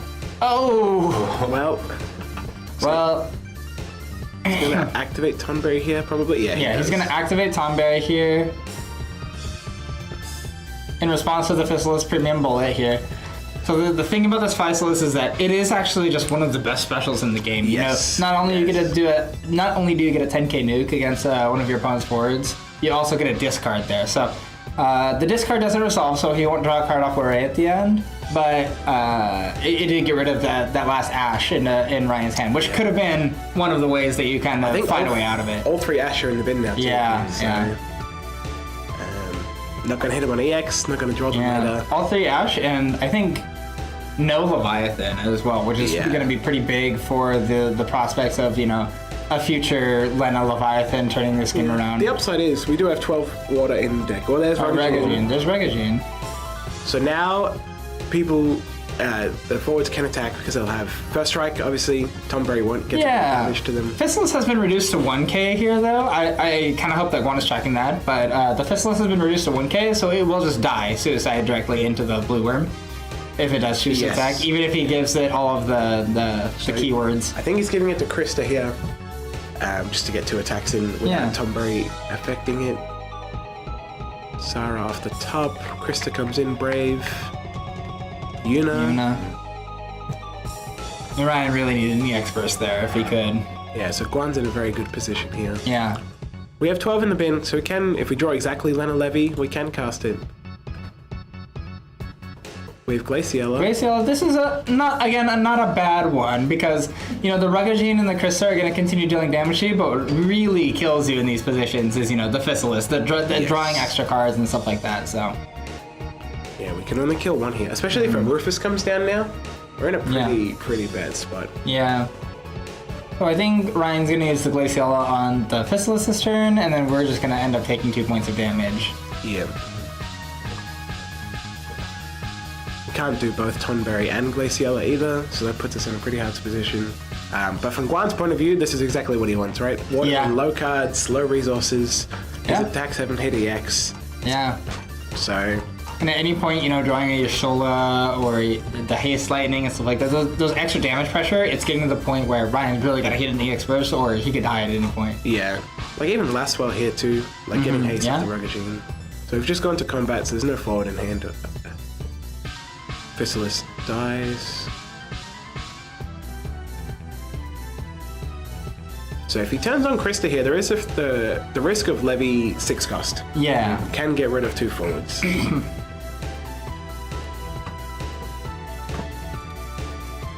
Yeah, so he's given everything. That's the Lena. Krista comes in.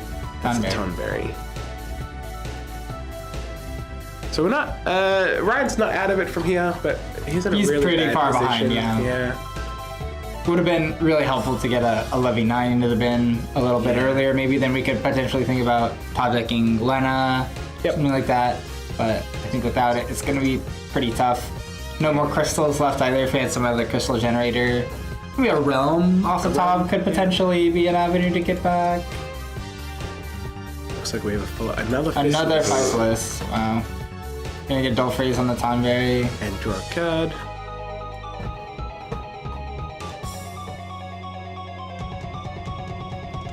See what Ryan's drawn here. Given by the fact that he hasn't slammed anything, I'm gonna guess it's not good. Yeah. No Yuna here either, so the Levy 6 is not gonna be hard castable. That would be another thing that he could potentially think about, was putting the Rugagine on bottom and returning the Fistless to hand next turn if he had that, but without the Yuna on the board, there's not enough CP. Yep. So we have a Shinryu. It's a Shinryu then. Well, unfortunately, I don't think this is going to get anything besides discard fodder for the Tonberry that's been dull frozen, but... Yeah. So if you're playing for long term, you probably get Leviathan here, right? Yeah, so that you can discard it for Lena later in the game. Yep. It being 9k is not relevant here, which is unfortunate for Ryan. Unfortunate.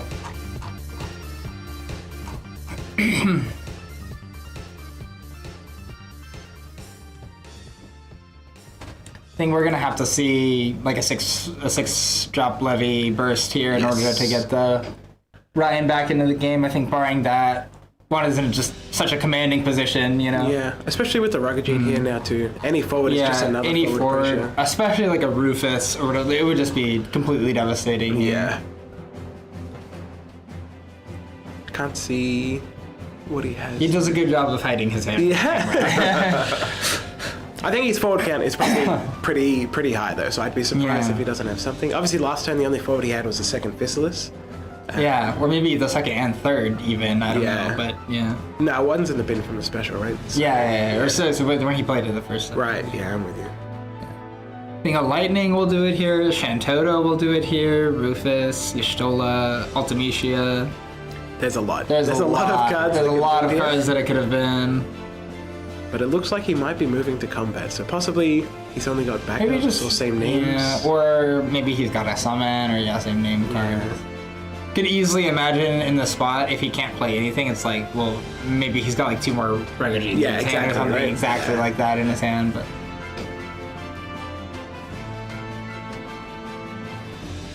I think most of his backups don't help here either, so it's better to go to combat, see what Ryan does, see what the EX bursts a hit.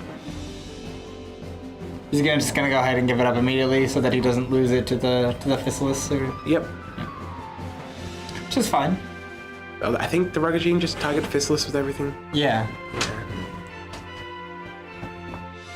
The Fistless ult freezes the Shinryu, then we take a point of damage, and then when the Cockatrice attacks, we have to try to do something with the Blue Worm, I think, maybe. So if Guan has a Shiva in hand, he's in a very, very commanding position for sure. Any kind of instant speed ult freezer would just be, Yeah. completely blowing the doors open. So he attacks here. Looks like he's Ult freezing the Shinryu. Makes sense. Force the Blue Worm to block. Ryan's gonna go ahead and preemptively do the Blue Worm here. The Cockatrice is still gonna attack, probably. I think anything short of a, Leviathan 6 here is not going to be enough to get him back into the game. So I guess the only other thing to check here is if Guan has another, like, discard effect here, he's just going to get it for free. Is it sale? So Yeah, it looks like he might just get a Rufus right now. I think he probably could have forced lethal if he had done that, but was just playing around, potentially something happening. So. Well, this is what we've seen a lot today, right? The aggro Right, players are taking right. safe paths to victory. So Yeah. it's reasonable. Definitely. It's not a matchup that you generally consider favored, but he's just been playing, mid-range the entire time. Yeah. His hand attack has been really like the Lefanian into the Krista. It's been such a boon for the deck. Yeah, definitely. for sure. Obviously, it's a dead draw later in the game, but that doesn't matter if it sets you up the way it has. Yeah. Especially with the Warray. Yeah, and there's the handshake there. Just hoping for maybe Shinryu special. Yeah, I think he needed exactly like or a Lena. Lena is the only thing that I can think of there, but yeah, that will set it up.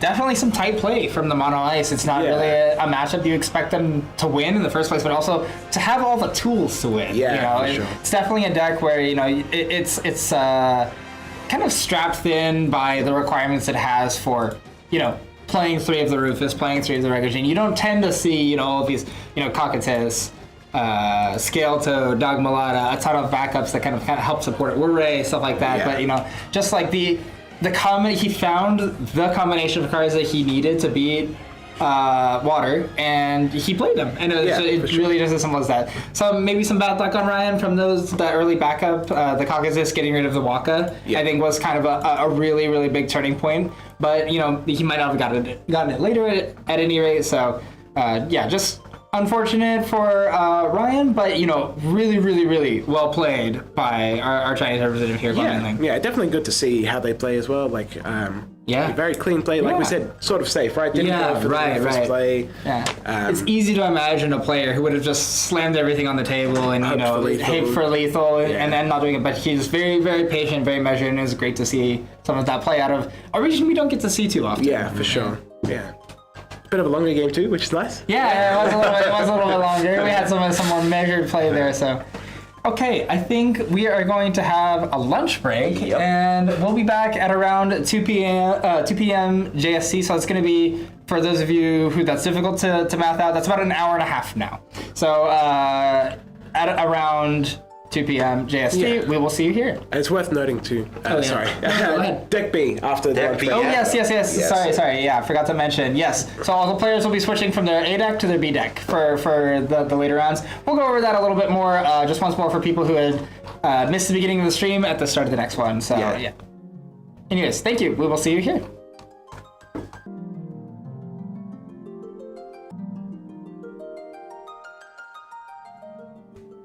And welcome back to the World Championships 2023 of the Final Fantasy trading card game. Today is day 1 of the 8 rounds of Swiss draw. Yep. And we just had lunch break. Yep, just coming back from the lunch break. So for those of you that missed out on the first half of the stream, we finished the first 4 rounds of Swiss. So we'll be heading into the latter 4 rounds of Swiss, and in these next 4 rounds, the players will be using their second deck, the deck B. And so it's going to be a little bit different, I think, from the first half of the day. We saw a lot of the same kind of decks, or a lot of rather short matches, aggro versus control lopsided stuff. Now we're going to see what else the players have. Maybe players have brought 2 aggros, maybe they brought 2 controls, or maybe they kind of brought a mix of them. And we're going to see a little bit different format coming here from the first 4 rounds. Yeah. Just to update, are we updating on standings as well? Yeah. So Do we have the latest? we don't have to update them. Okay, so we've got the player standings right here. Okay. Yeah, cool. So we can see Yamano is the only one undefeated at the moment, and then we have 4 3-1s. So all of those players only have to do 2-2 or better to guarantee a day 2 spot. Yeah. Good position to be. And then also we have a glut of 2-2s as well that need to do 3-1 or better, and then the 1-3s don't need to not drop a game. Yeah. So just a quick refresher there. Basically, because it's such a small tournament and we have 8 rounds, you need to do 5-3 or better to really guarantee your spot in the top 6 here, and that's what all of the players are aiming here for. So, the people that you see here that are at 3-1, 4-0, they're feeling pretty good right about now. Sure. Just another win or 2, and they're going to be locked up for their spot in day 2, and if you go even further, hey, maybe you can even get that first or second place, get through with a bye in the first round of playoffs. Everyone at 2-2, they're sweating it out a little bit more. Yeah. They kind of got to go 3-1 or better, and if you're 1-3, you can't drop another game. It's really a crunch time. So you can see here there's a pretty good mix of decks too. There's a lot of 4-color Warrior of Light. There's a lot of it's written as cost 3 here, or Warrior of Light for Alexander Hancock's, or but the same kind of decks. You're playing the Warrior, the 7-drop Warrior of Light. Also a lot of water, actually. Yeah. And a decent amount of ice as well. So, yeah. So these are all things that the players are going to have thought about when they want to get into their second deck. So second decks are going to be a little different from these. Maybe we'll see something a little more creative from the players. Maybe they're more confident in their second deck. I know some people wanted to take their better deck as for the last 4 rounds so that they could really clutch out those last 4 wins. So we'll see. All right. Are we ready for round 5? Yep. So our match here is going to be Kosuke Nozawa versus Hunter Nance. So Kosuke Nozawa is the current FFCCG Japan national champion. Hunter Nance is got his invite from Top Cut of the North American National Continental Championship. Yeah. That would be. Sorry. Anyways, Nozawa is going to, who also goes by Zawa, and I'm going to call him that throughout the match because I always forget. But he has brought his kind of signature deck here, the Ice Lightning, and Hunter has brought a Mono Ice, which is something that we saw, but maybe this is a little bit different from the one that we saw in the last round. So whenever we're ready, we can cut over to the player cams. Awesome. Cool. So it is worth noting, we saw on the standings before, so Hunter played Megissa for deck 1, which is a deck he's more known for, I'd say. And Zoa played Warrior of Light, 4-color, I think. Yeah. So these ones are obviously not even close to crossover, right? Ice Lightning versus 4-color, Mono Fire, Mono Ice. So we won't see any sort of, what's the word? Like, missing cards for the second deck. Right. Yeah, they're very much separate decks. I think going first in this matchup is going to be pretty big with the Mono Ice versus the Ice Lightning. Yeah.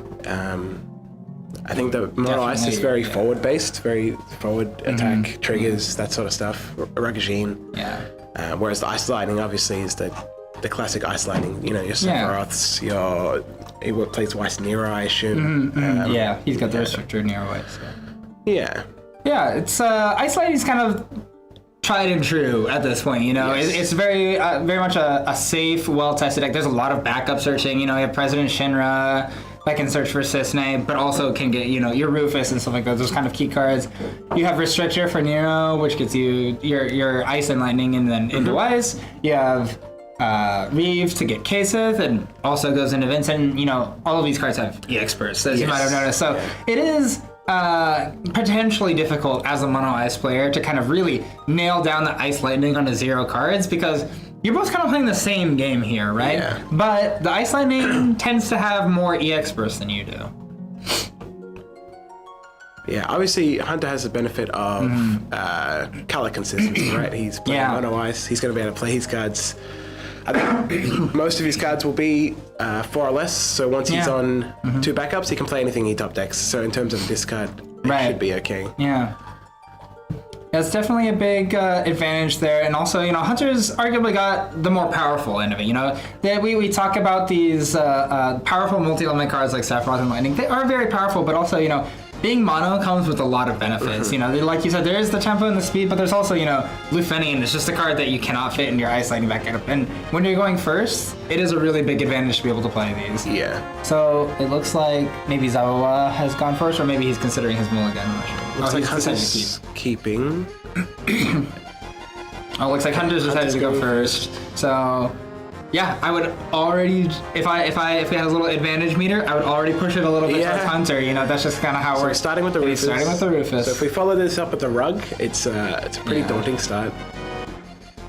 Discards an Odin. So that's an Odin we would have liked to hit on EX. So I guess the big question on everybody's mind here is, well, does Hunter have the Regagine? Because if he does, then that Rufus is never getting dulled without Zawa doing something. But he decides to shift the turn back. So this is really, really good. Obviously, very, very good for Zawa here. So he has his own Rufus there as well. Yeah, so he can tie down the opponent's Rufus, but it looks like he also just has, like President Shinra, it looks like. So that's a Reeve, right? Oh, is that a Reeve? Possibly. They stand. Oh yes, it does. It does look like a Reeve. Yeah, they have similar poses and similar artwork, but yeah, it does look like that is a Reeve. The thing about Zawa's kind of like signature Ice Lightning is that he plays cards like, Shinryu and Medine, which are really not cards that you tend to see in Ice Lightning. They're kind of rare ones. It's interesting to see if those cards are going to be a liability in this matchup, or if they're going to be something that he can turn into an advantage. Yeah. We'll have to see it. It looks like Emperor Gestal. Yeah, I see a Unaleska, a Gestal, and one more card I know. There's a Reeve that, it came onto the scene as a little common here, and we didn't really have expectations for it, but as a 4-drop CP backup, it's just been pretty good all around, Yeah, it's just been a pretty solid card, very reliable. It's really hard to go wrong with those replace a card in your hand EX bursts as well, so. It definitely helps your backup numbers too. I know the Water Lightning from last set played a lot lower count because they had Reeve and Lockbreak. Yeah. Just ways to just dig through your deck and find what you need. Yeah. It's especially really good when you have a deck like, Ice Lightning. It's the same thing as I said with the Mono Lightning in round 3, I think, where it's like you have a lot of backups that search backups, but you don't have backups that search backups that search backups, right? So having options like Reeve that can potentially get you to a President Shinra or to a Restrictor it's pretty potent. And also just Ice Lightning really wants to play through Unaleska, and there's no backup that searches Unaleska in these colors. So for sure, yeah. Looks like he's kind of struggling to find out how to empty his hand or do something against the Rufus. Although it is really awkward that even if he empties his hand against the Rufus, the Hunter can opt to, Dull Freeze or to add back the Rude that's in his break zone right there. So he's passing now. He has a Sephiroth, I think, in hand. So without a Rug here, the Rufus will probably most likely die. But with a Rug, we're in a pretty bad spot. Yeah. A really bad spot, I would say. We'll see if Hunter can draw that Rug right here. I think if he had it last turn, he definitely would have gone for it. But without it this turn, it's a little more difficult to say. I see a Weiss. Yeah. Isail. That's a really strong. Although, if the plan is to Lufenian and then attack into Rufus, you're actually going to lose the discard here. Yeah. That is kind of awkward. And there's also 2 Rufuses gone for Zawa. Yeah. Which is really relevant, obviously. It's a very powerful card. Yeah. Big reason to play Ice. See, Hunter's taking his time here. Yeah. Deciding how all in he wants to go. Or if he wants to attack. Yeah. A little bit of an awkward start here. You know, a lot of the times when you're playing the Isolate deck, you really just want to go restrict your Nero, pass, and then your opponent's like, well, if I play into Sephiroth, this is going to suck, but also if I don't, then, you know, I'm not going to have a good time. Yeah, so he chooses to pass after playing the Unaleska. Are we considering playing the Sephiroth with no target, perhaps? Yeah, it could be.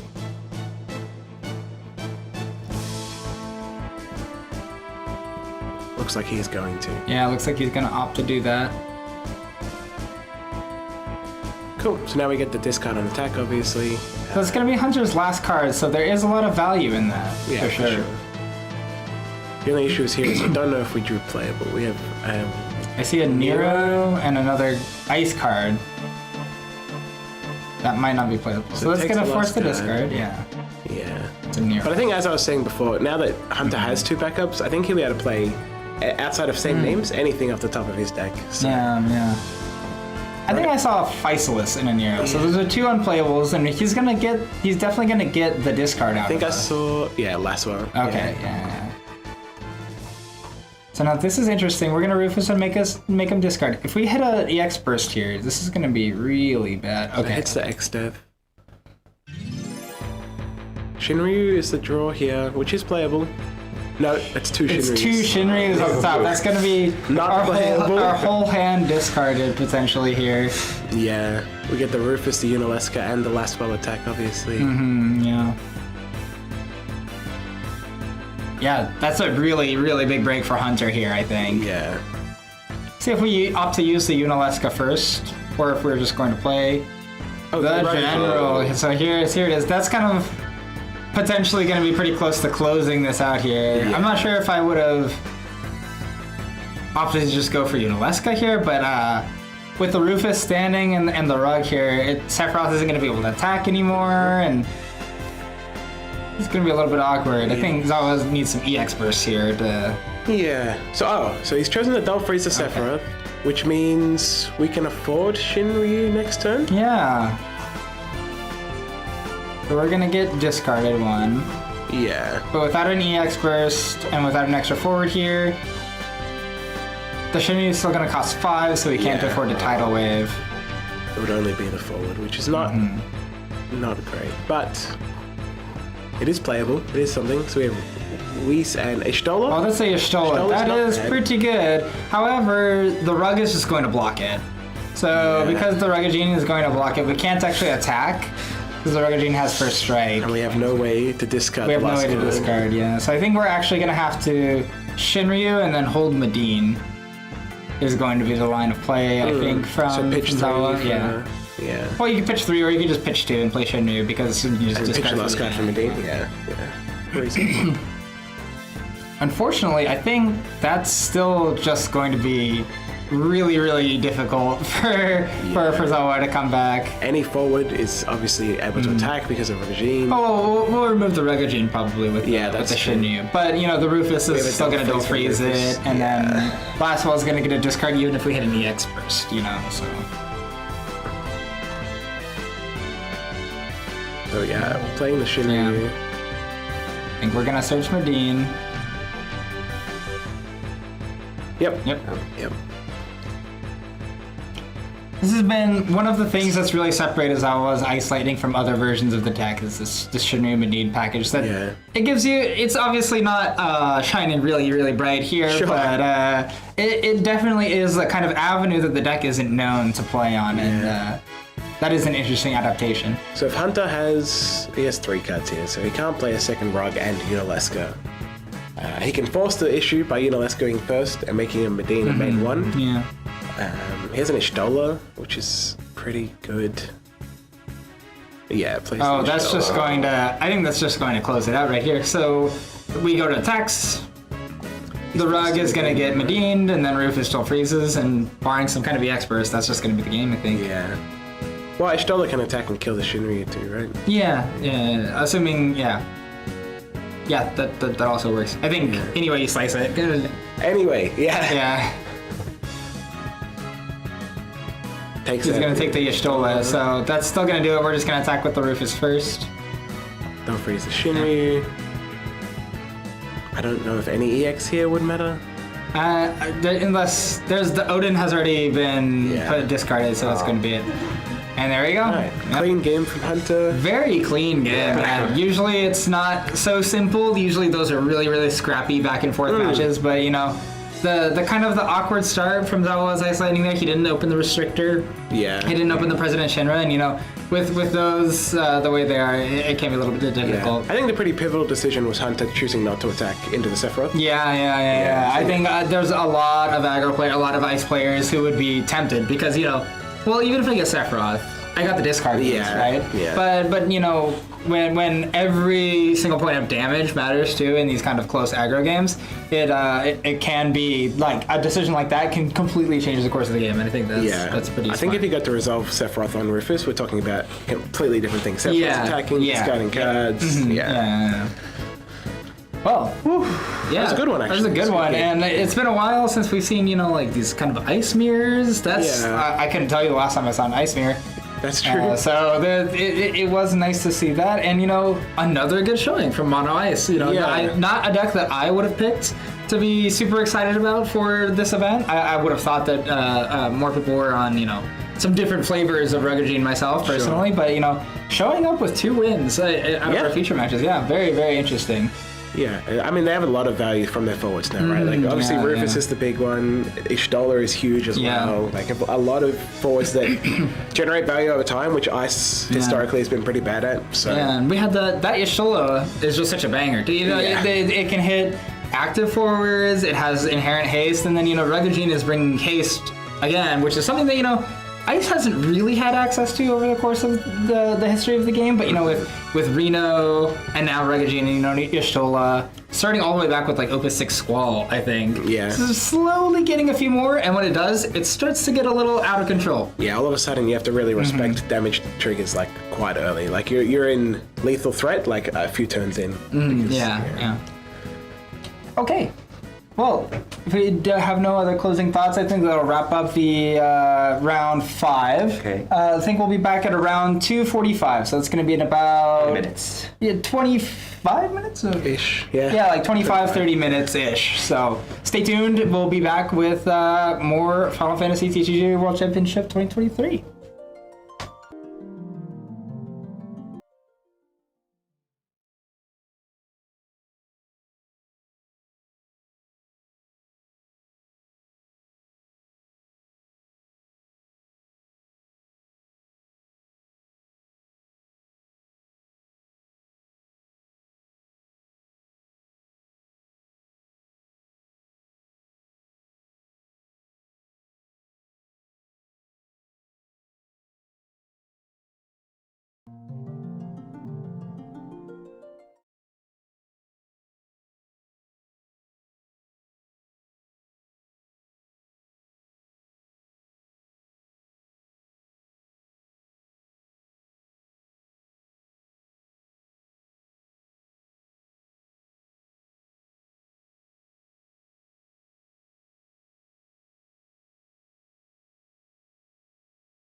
Welcome back to the World Championships 2023.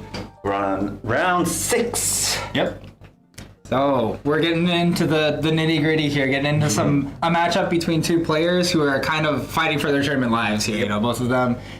We have one on 3-2, one on who's 2-3, needing to get those second or potentially win the rest of their rounds in order to remain in the tournament. So right now we have Shota Enomoto, also known as Didu from Japan, and he'll be playing Full Color Warrior of Light versus the North American representative Mike Powell, who's going to be playing Magisa. And Magisa and Warrior of Light, they both changed a little bit, but I think Magisa's the one that's changed more. So why don't you tell us about Magisa? Yeah, so the big change to Magisa is Tyvus. So it's a new warrior searcher that plays warriors from hand. It plays Axstar, it plays Yuzuki, it plays a new ward, which is a Magisa activator, which is pretty huge.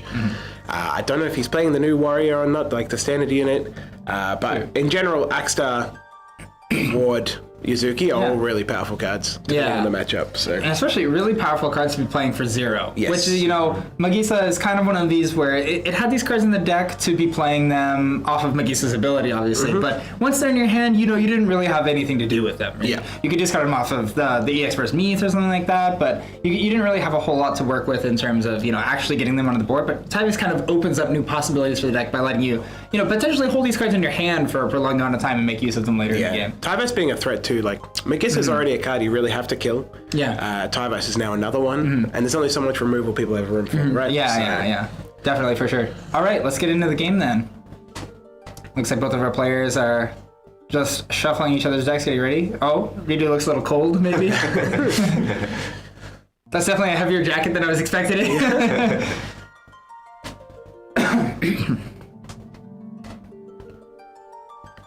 This looks like high roll, I guess. It looks like a high roll. That's a 6. Yeah, it's a little bit hard to tell with these FF dice. Yeah. That is definitely bigger. That's an 11. That is a lot of V's. That is a lot of V's. Yeah. Very, very thick. So we're looking for a Magisa and a Magisa activator for Mike. Obviously, what's his nickname? Didu. Yeah. Is looking for a He's called curve. this, Yeah, sure. Looking for a curve, right? He wants to get those wall colors as quick as possible.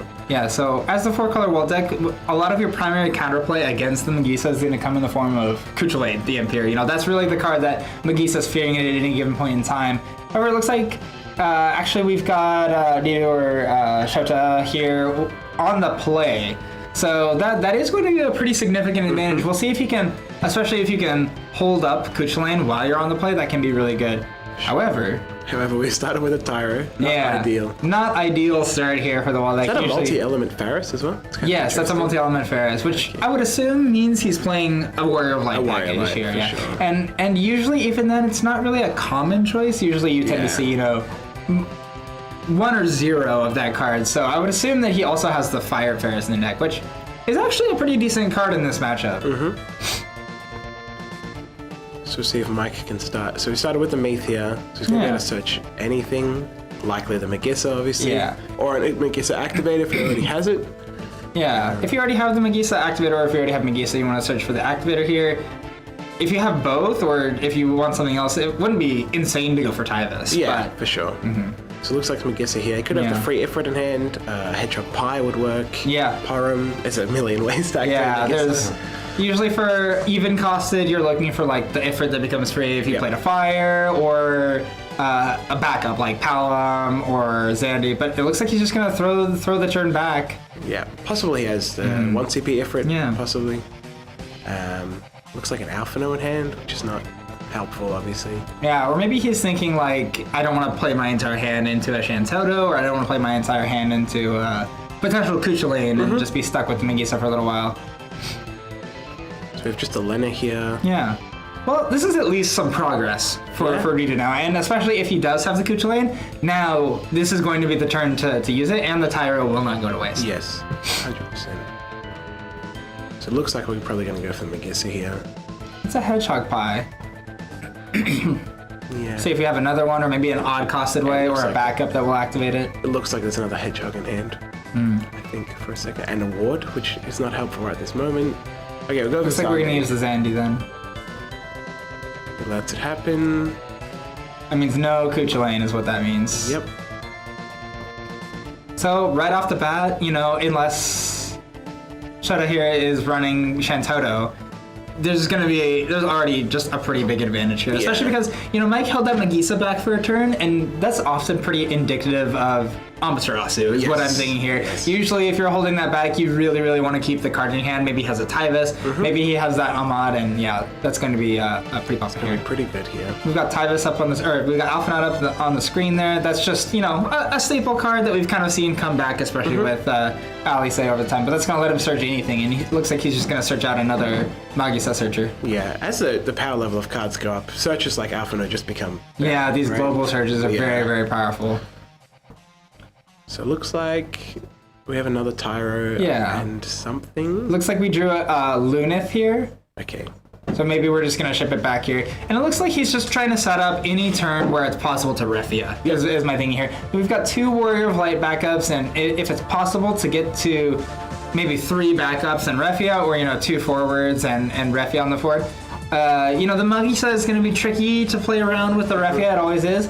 But on the flip side, if you can resolve with Refia, the game becomes really out of control really fast in this matchup. So going for the Param here. I think I did see another Hedgehog Pie in hand, which I wonder if Mike will go for as a way to Magisa off turn, perhaps. Going for Bash. So Bash here can search another... No, we already have the Hedgehog Pie, so I wonder what he's going for here. I think at this point you're just looking for, Tyvus, some kind of backup plan into getting Shantoto'd or something. Amaterasu off the top. I'm pretty sure I did see one of these hands, so I think he's okay with that. You could also potentially be thinking, well, I'm probably not going to be losing to any aggressive stuff, so I don't really need to look for those kinds of cards. But looks like Tyvus is going to be the play here. I think that's a pretty safe bet. The other things you could possibly do is, Yodalus, or maybe an Axar to play off of Tyvus if you already had one in your hand. That wouldn't be a bad ad. For sure. So, or, the second Magisa, but If we get cleared here, next turn we have Tyvus into Axar, whatever other 3-drop we have. Refia and damage is a good one. Yeah, that's one we definitely didn't want to see in his break zone or Kusith, in his hand, so that's good. But the Kusith EX is definitely going to help. Yeah. And I think we should reiterate, especially if he runs Shantoto 7, Shara Enomoto is definitely not out of it yet. Yeah, for sure. Because at this point, even if he has the Amat, it's going to cost 3 cards from hand. Yeah. So he gets the Bash back.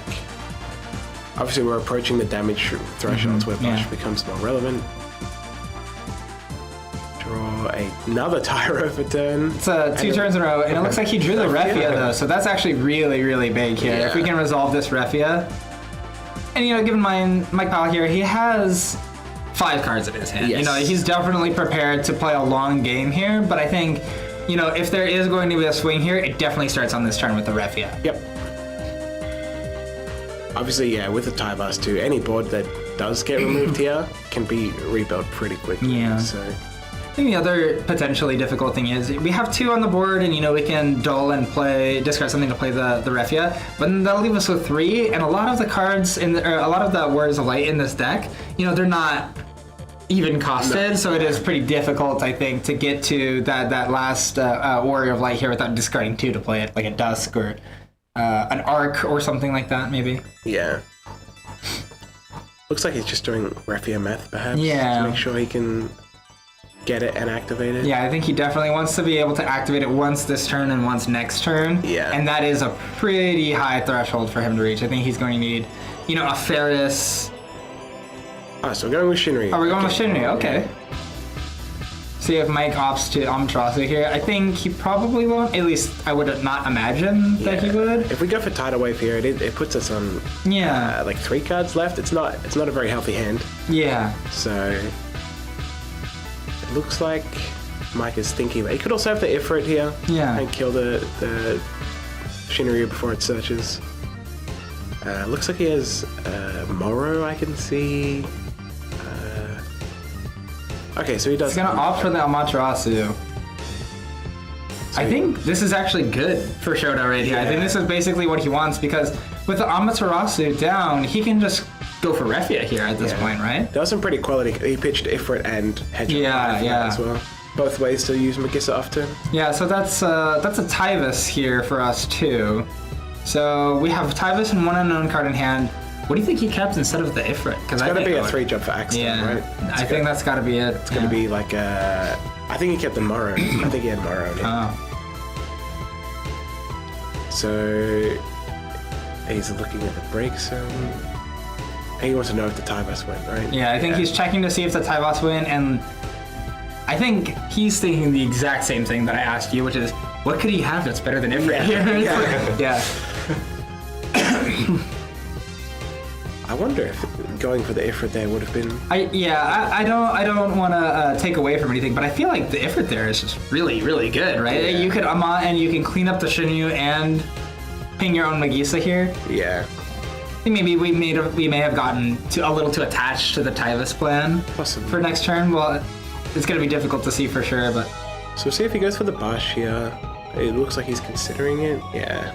I think he will go for the Bash here. Mm-hmm. Which can search... what can it search here? I mean, another backup. It can search a lot. I think Krill backup is probably the biggest one. Oh! That's an helps. extra draw, too. Yeah. Wow. Extra And that completely mystery turns off, again. you know, if he had the Ifrit, that would completely turn it Yeah. off, too. That's really game-changing, actually. Maybe Looks like he's going for Ingus. Ingus, yeah, is the other. So Ingus and Krill are the two Warrior of Light backups that he could play here to turn on the Refia next turn. Yeah. And I think that's going to be the line of play. Yep. Now, I think the question at this point is does Enomoto feel like he is secure enough to play the Ingus and just not die next turn? Because, you know, if Tyvus and Axstar come in and you know, the Bosch goes down, like, he could very easily just die, you know? So he plays it. So now we have, as you said, Refia online and also 4-color wall if we draw it. So if Mike doesn't have a good turn this turn, it is looking like it will go in the favor of Enomoto. But in saying that, I mean, they both have healthy hands and strong boards, so it'd be interesting to see. I actually think his last card in hand was Axstar. I think he actually kept Tyvus Axstar in hand. Okay. Which I totally understand, Yeah, I mean, it's a very good card. So now we can Tyvus for a forward to play off of the Axstar. Yeah, I think we got Tyvus for ward, Or and then Axstar, or Yuzuki potentially, but Tyvus for ward lets us ping our own Magisa with the ward as well. Yeah. The only thing with Yuzuki is it's insurance against a Faris potentially. Right, exactly, yeah. That will be a pretty hard decision. Yeah. Or actually, if you ping your own Magisa with the ward, then you can just go get Yuzuki with the Magisa. You can. So you I can think, get it, all of it. Yeah. I think he'll probably go for ward here.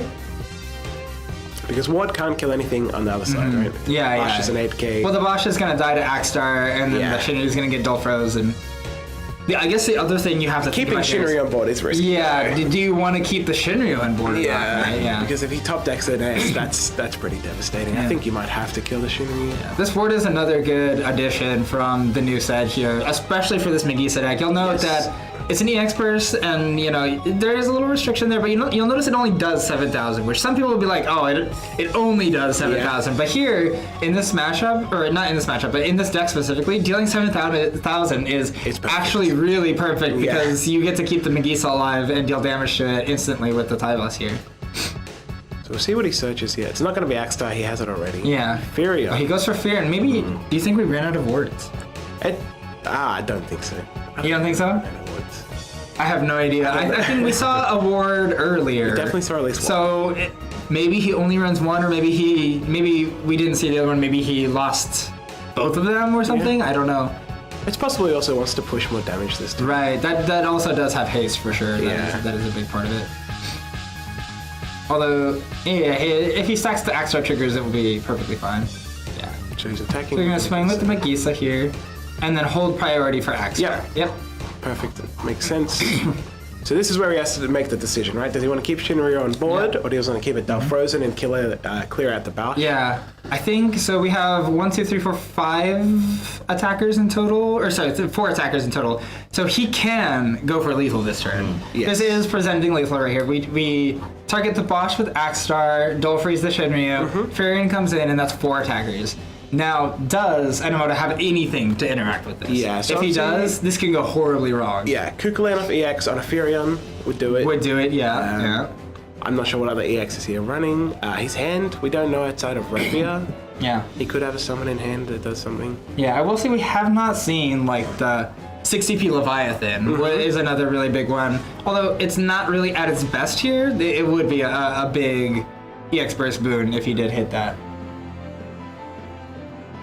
So it looks like he is stacking his triggers to kill the Barsh, they'll freeze the Shinryu, and then bring in the Furion. Yeah. Yeah, I think they're just trying to explain that and make The sure that they triggers, understand what direction, what order everything's resolving in. So Barsh is dying, Shinryu is dull frozen, and Tyvus obviously. And I guess it's Megisa, still yeah. attacking. Still attacking, but dull frozen. Furion's in, so now we have the lethal threat coming in. So Mike has obviously mapped this out quite well. That's why he's grabbed the Furion. Yeah. This is the play he wanted to go for. Obviously, if it works, it's very good, right? It's the kind As of good as it Megisa gets, can do. yeah. So Shota is looking at his hand here. Yeah. Again, we're not sure what's in it. We know only one card. I think we know Refia, and yeah, he discarded that Ingus, so...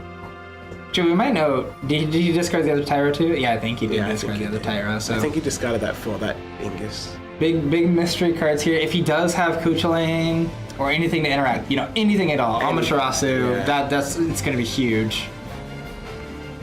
Obviously, if he can stop lethal this turn and next turn Shinryu special, it's pretty hard to come back from that. So obviously, we still have Ishtola on Mike's side in the deck somewhere, I assume. So if he gets him to 6, it's pretty relevant anyway. I think it seems pretty likely that we're going to 6 here no matter what, because Kuchulain will stop Furion and then we're not dead, but Because his first damage, so Sarah. So Sarah FFL. So and he's going to go with the Furion. next. So this is going to stop Kuchulain.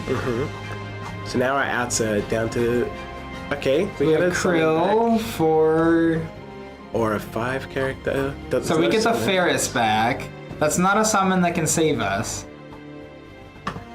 Comes in with the Alphino. Another Krill. So unless he had something in hand With to no begin with, target. attacks with the Barsh. And nothing. Wow. Well, Mike really threading the needle there. Yeah. That's as close. But hey, he crossed the finish line. That's That's the thing. Yeah. When you cross the finish line, that's all that you need. Yeah.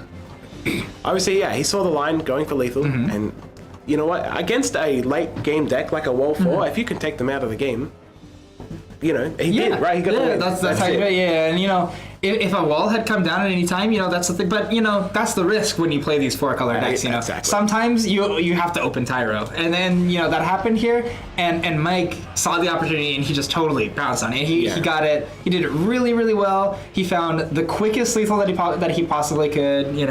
Just really, really solid play. Yeah, for sure. I mean, that's similar to what we were talking about earlier, right? In terms of multi-elements, mono decks. Mike had no issue with his opening, right? Right, He's yeah, fire yeah. cards, he's playing fire cards. Yeah. And the discipline to hold that Megisa back for a turn, so that he would have the Amaterasu there. That was really good, And obviously, the line that I was thinking of, well, you can get the ward and then pop your Megisa and have Yeah. Like, he's like, no, I play Furion. And it's just like, Furion and win the game. Win the game. Those kinds of, the whole putting it in the deck in the first place, obviously, like seeing the you can speed up your clock by a turn is really something that that is rewarded when you play these aggro decks. And we really saw this Tyvus shine in that, right? Megisa got a real big upgrade with that. It can search. Not even a card that it played, right? It played the Axe. Yeah, it played the Axe Star. It searched the Furion, which comes off the Axe Star. Yeah. Just really strong plays, for sure. Very, very good card. Very sweet new card, I should say. Yeah. Very, very powerful. And it's awesome. Yeah. Great to see Megisa, holding out from Opus It's been 12 for a while. Yeah, Opus 12, we've seen Megisa all the way back from Tenzin, that was 10 Opuses ago. And it's just kind of still sticking around, still getting new cards hanging around. Yeah. Awesome. So I think that'll wrap up this round. We're gonna have the next round at around 3:30. So that's gonna be about another 25 minutes from now. See you guys there.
And we're back with round 7 of the World Championships 2023 of FFTCG.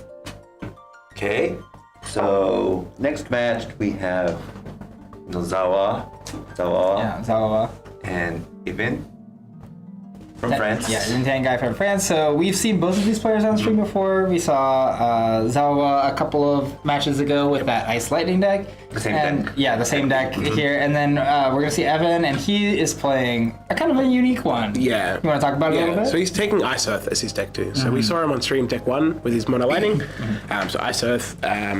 Again, new cards, change the landscape a bit. Ice Earth fallen out of favor in general. Yeah. But I'm pretty sure he played Ice Earth at Euros as his second deck. I could be wrong on that. I believe you. Yeah. Obviously, Ishtola, again, Sure. every time we talk about Ice, we talk about Ishtola.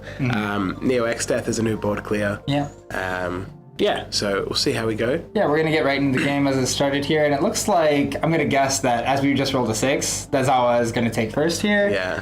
Hopefully we get to see more of the deck this time, because obviously the last time we saw not much went on. Yeah, Hunter killed him. Ice Lightning versus Ice Earth. These are kind of some slower approaches to Ice. Yeah. We've seen Mono Ice, which are generally really fast aggro decks. Yep. A few times, but this one is going to be a little bit different. And the Ice Earth, we're going to see the Ultimecia here on screen. This is the biggest new addition to the deck, I think. Yes. As a slower deck, Ice Earth tends to favor a lot of these really expensive cards. You have Rydia to search for Unalesca, Fissaluses are sometimes in there, the cards that you see on screen right here. Now, access lots of good targets for the Ultimecia here. And the Ultimecia is going to buy back a lot of tempo that Ice Earth is actually really, has often struggled to really keep. I was going to mention that Ice Earth gets to search for Unalesca, but if you just open it... if you just draw the Unalesca, then it's just fine. Yeah. Obviously, Earth in general has better... not necessarily better board control than Lightning, but their cards are more known to. But obviously the hand attack from both decks is going to be pretty important here. Yeah. We're going to see that Neo XS just pitched immediately here for the Nero. Nero Wise is obviously one of the stronger openers, and Ice Earth has this really nice benefit of being able to curve out. Actually, both of these decks have it, especially if we see Restrictor here, but being able to curve out, a turn 1 backup and a turn 2 odd-costed backup, especially Rydia for Evan here and Restrictor for Zawa, and there it is right there. That'll get us up to a nice odd cost of numbers that we can start using that Unalesca. So we'll see here if Evan has Rydia. He'll be forced to play the second backup as well, just because of going second. Hand size, I think he's just gonna say, just don't bother. Yeah. Just gonna say, don't bother. I'm just gonna go ahead and go for it. And this is, kind of a forced move just by the mechanics of the game. If you play an odd costed backup when going first, and you didn't play 2 on turn 1, then you're gonna have to discard a hand size. So you end up playing like this. This does open up a potential avenue for Ice Earth to kind of play their Weiss here. But if you only get the 1 Dull and Freeze, then Zawa is just going to answer with his own Weiss. And so what you see here is Evan is probably just going to play another backup or play a backup and play a Weiss and another discard. And if he does manage to do that, then that is going to put him in the driver's seat. And if not, it just seems like the first player advantage is really going to go for Zawa here. We are really representing too. If we don't do any discards, we're representing Weiss plus Unalesca, right? So if we just play a second backup. So it just feels so bad to freeze 1 backup and then let your opponent play the Weiss. Yeah, exactly. So I see Miss Dragon and Kusith. Obviously, those aren't helpful right now. I'm not seeing Rydia. That's the big one. I'm not seeing Rydia. I see a Rufus, which is actually something. Yeah, there is a potential line for Isis to just go aggro here. Go Rufus or Weiss Rufus, preferably in that order. Get a couple of dull freezes. Leave your opponent with just the 1 card left in hand. So pitching the Rufus here to play Weiss. Right, and that's the Shinryu down, and that'll probably take the Unalesca, unless he had a big reason. If he was going to play the Rufus this turn, then you could take that Lightning away first, potentially, do some mind games, but... He has Ishtola in hand, I believe, and Ultimecia as well. So he could be playing Ultimecia here. Yeah, if we go for the Ultimecia here, that's going to get us another discard and a dull freeze.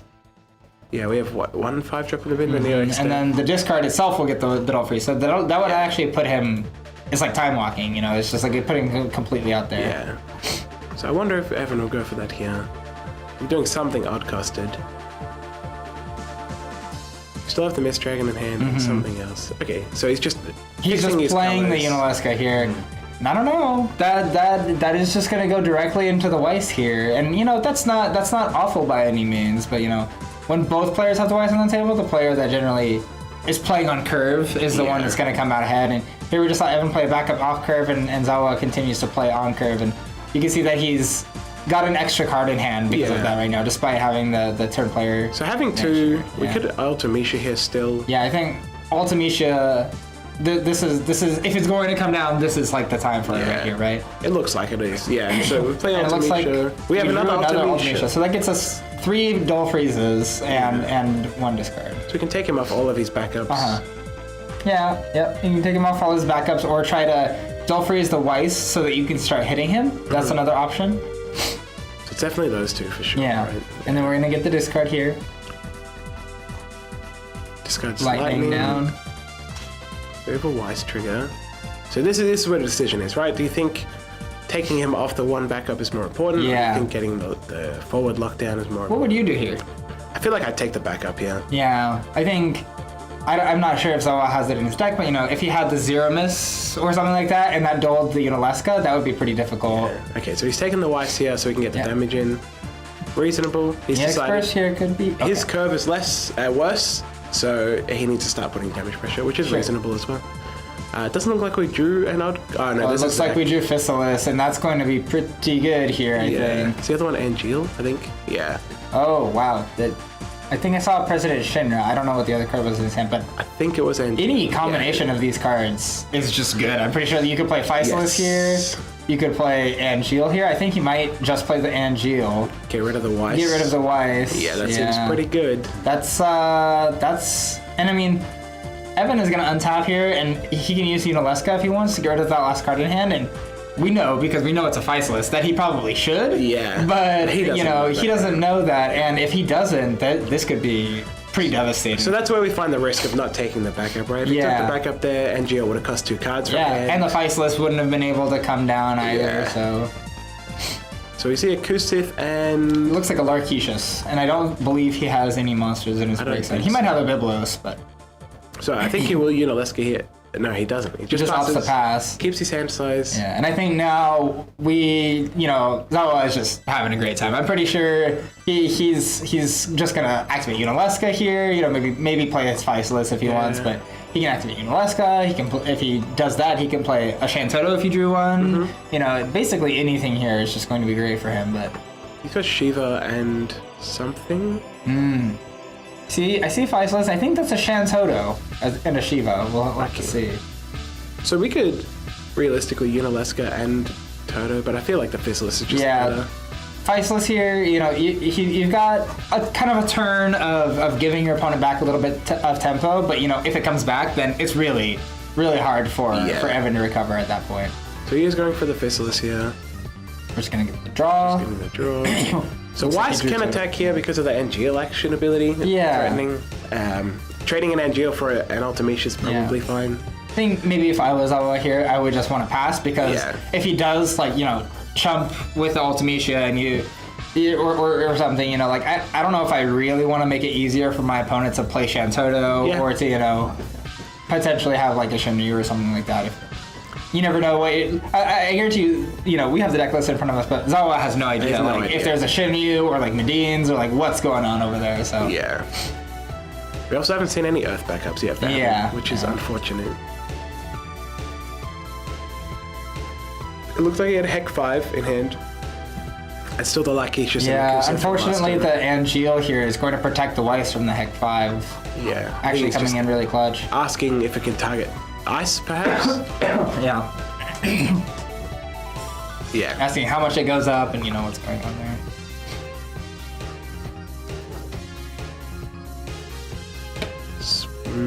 Yeah, it's looking hard here. We can Kusith. We have a Nero as the other card, which doesn't do anything for us. So we have a Biblos as well. So we're playing the Biblos. Yeah. I think that's going to put Evan back to 3 cards in his hand, so the Fissalis is triggering, and that's definitely a Shantoto, so the Shantoto might not come down this turn, but you know, is that a Fissalis? That's another Fissalis in his hand, so we can Fissalis ability on the Ultimisha, get a discard, pin down the Unaleska. I think this is going to be brutal for Evan here. Yeah. We also have a Sephiroth too. Like the hand is just pretty stacked at Yeah. this point. Yeah, that's 2 Shantoto, Sephiroth, and a Physalis. Yeah, it's if you could ask for what cards you want in hand right now, that's pretty close to to what what you would I ask would- for. yeah. So Physalis draws a card. We draw. And I think we're gonna potentially stack the S ability on Ultimecia here. Yeah, reasonable. I mean, he could. He could just let it go because we have the Angeal there. Yeah. So it's blocking. He could also trade it.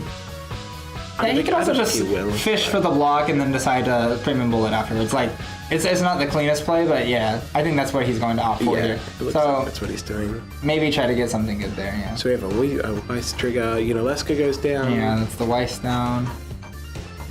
So now he has reasonably attacks if he wants to, but he decides not to. He's just gonna go ahead and hold on to his cards here. And I think this is really indicative of how a lot of the Japanese players prefer to play Ice Lightning. In the West, it's often thought of as a very an aggressive strategy. Ice and Lightning. These are the elements you use to deal damage to your opponent. And I think more and more we've seen that you can play it that way, but when you take it really slow and just try to pace the game out and never extend your hand, it can be a lot more resilient over time. You can see that a Shantoto would clear the board, but then I would still have 4 cards in it. I would still have 4 cards in hand. We would have that. You could have the Hecaton chair or something, but then the Angeal is going to protect the Weiss, and it doesn't get the Physalis. And I think it's just this mixture of a bunch of cards that can take the tempo and get a lot of value over time, but also just the right amount of stats to kind of keep the balance there. Yeah, for sure. I mean, at this point, he is locking him into 2 cards a turn, pretty much. Right. Yeah. He's down to back to 3 in hand now, I think. Yeah, I think. So if we Unaleska plus another discard outlet here, we're really putting Evan on the back foot. Yeah. Counting summon, look, Man in Black perhaps.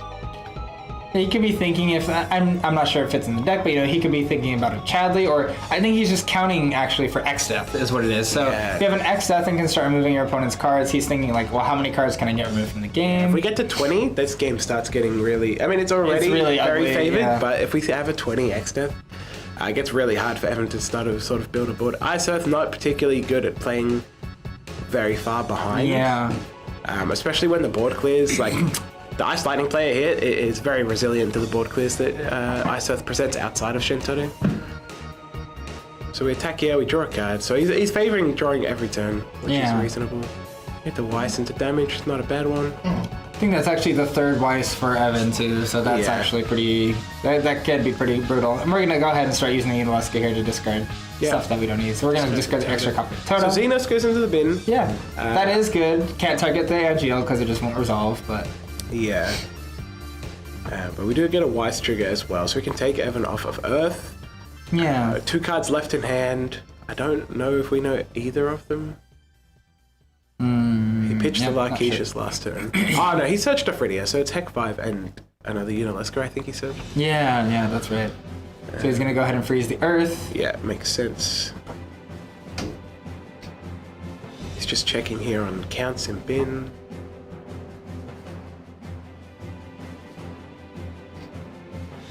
So I think he will do I play the X Death? X-Death. Do I not? Yeah. So it takes him off Xenos as well, which is pretty relevant now as well.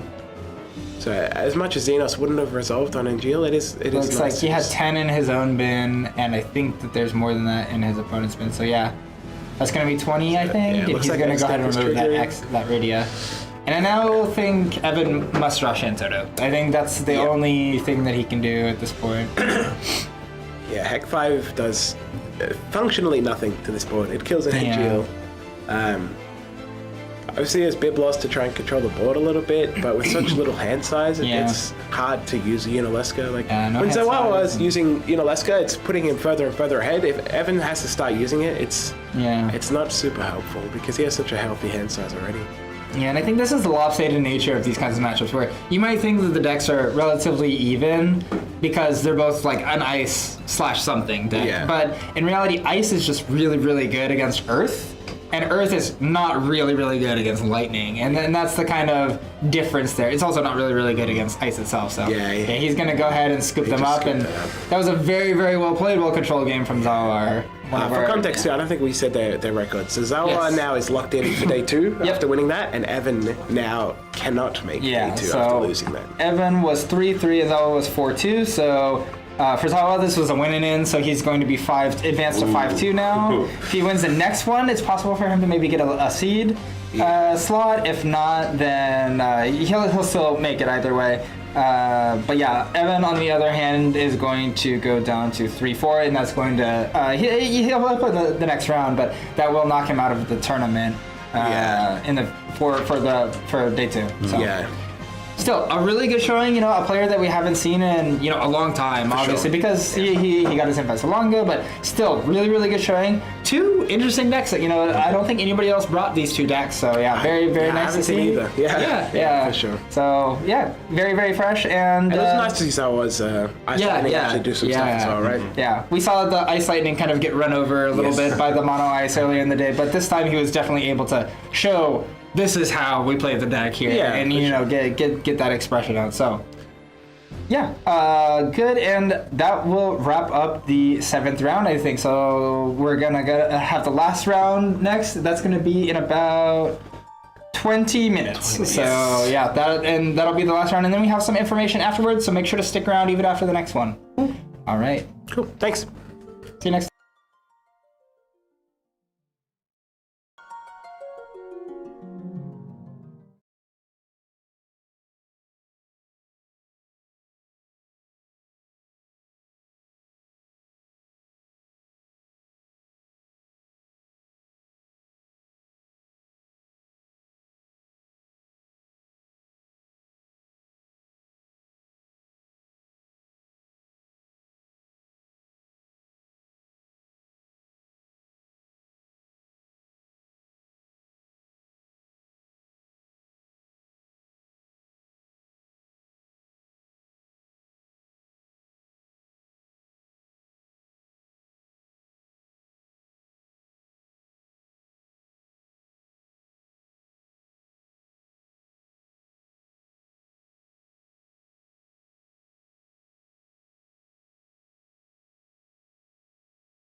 Welcome back to the World Championships 2023.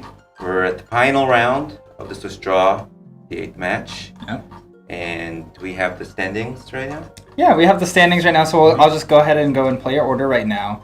Masayuki Yamada Kaka is undefeated right now, 7-0. Hunter Nance is at 6-2 in second. Kosuke Nozawa is 5-3 in third. And then from here on, we have some 4-3s here. So we have Will, Coghill, Alexander Hancox, Taiki Harigai, and they're all playing for a spot in the top right now. So basically, if you're in the top 3 right now, you're already confirmed to be in. So we know that Masayuki Yamada, Hunter Nance, and Kosuke Nozawa are confirmed for tomorrow's top 6. And then the last one will be determined by some of the winners of the next matches. So it's going to be Will, Alexander, and Taiki Harigai playing out for the next one. So the next feature match that we have here is actually going to be between Hunter Nance and Taiki Harigai. So Harigai is playing for the win and in. If he wins, he'll get in. And Hunter, if he wins, he's guaranteed Second place. Second place for sure.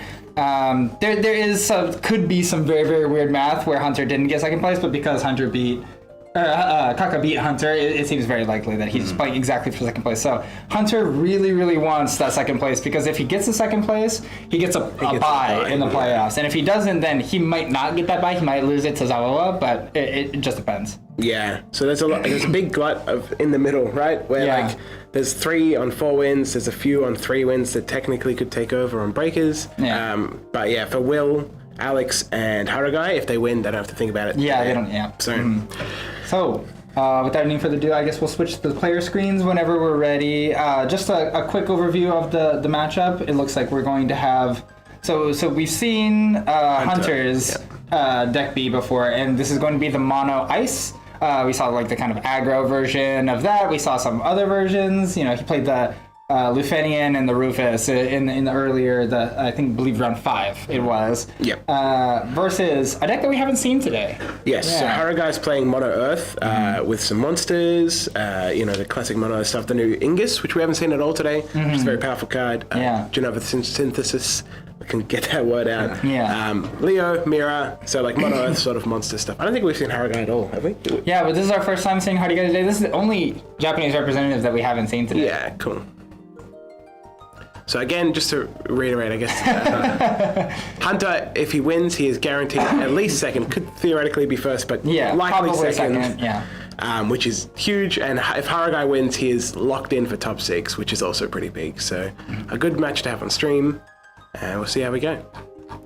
Yeah, and this Mono Earth deck, I've played it a lot. You guys might know, I played this deck all last season. It was one of my favorite decks, and I always just felt like the deck was so close. The deck always felt like it was so close to just being really good, and then it got a new card this set. You mentioned it, that Ingus. Yeah. And that's really helped tie the deck together. For sure. How do you think it's gonna fare against the Mono Ice? Well, I mean, Earth historically has some pretty decent anti-aggro tools, and the EX count is not healthy, but it's okay. And I think he playing Hippocampus, so at some point he will be able to lock out the game, right, if it gets that long. We can actually, I think, see that in his opening hand. We see that Hippocampus, so if you can set that up, it can be very, very powerful in the matchup. And then Animist as well is a really powerful damage 3 backup.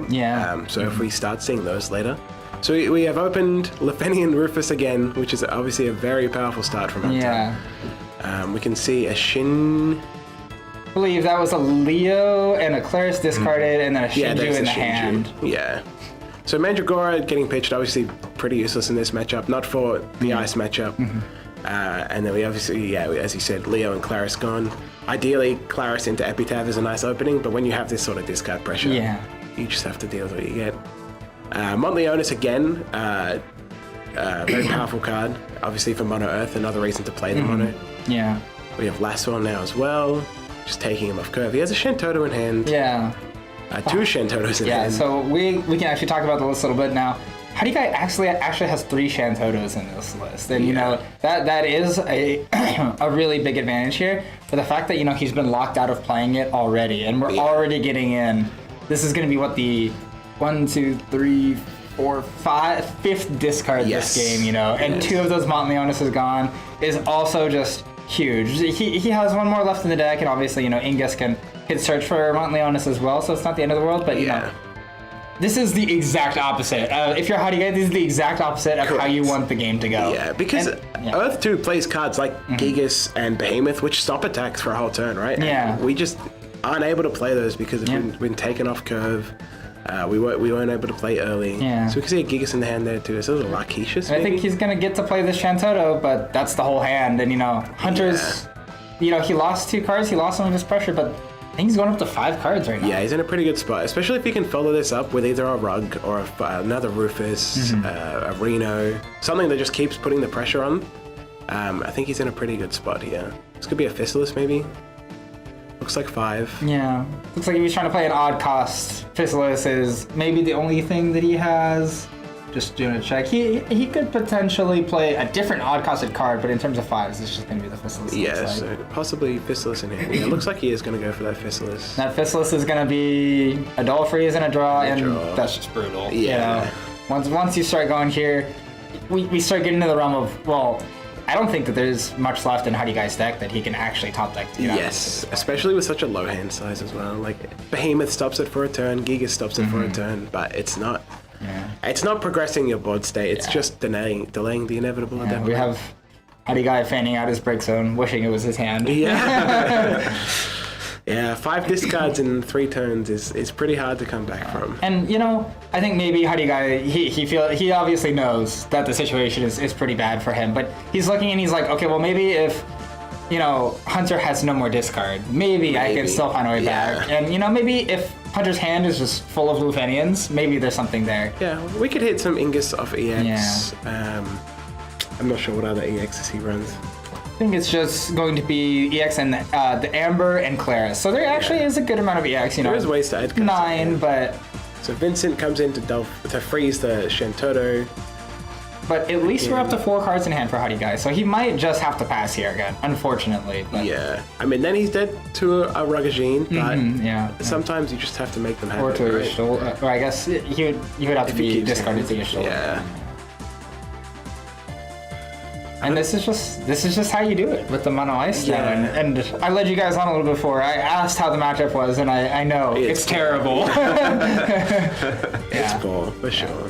We talked about it a little bit in the Ice Lightning versus the Ice Earth too. It's like, well, the Ice cards, they're pretty good against the Earth cards. Earth doesn't really have the counterplay to deal with it, so. I think we're seeing that right here on the stage. That Lufenian has just been great all day for everybody who's played it, Yeah. Oh, sure. It's a very powerful backup when it goes there. See another Mandragora in hand here, too. So, again, this is not the matchup for it. But seeing 2 in this many cards is not ideal. Yeah. And I think maybe Howdy Guy was a little tuned more for a Warrior Light. For sure. So, back when I played this deck last format, too, this is pretty similar to the kind of thing that I had in mind. And, I was playing with triple Mandragora because when you resolve Mandragora with Go-Go, you get to get 2 backups. And it's obviously very powerful, but... Well, that's not really the way the game is getting played right now. Yeah. Obviously, World's Meta is always so blind, so you're not sure what you're going into. Maybe a lot of players expected heavy aggro ice, maybe some didn't. Yeah. Just depends what you're testing against.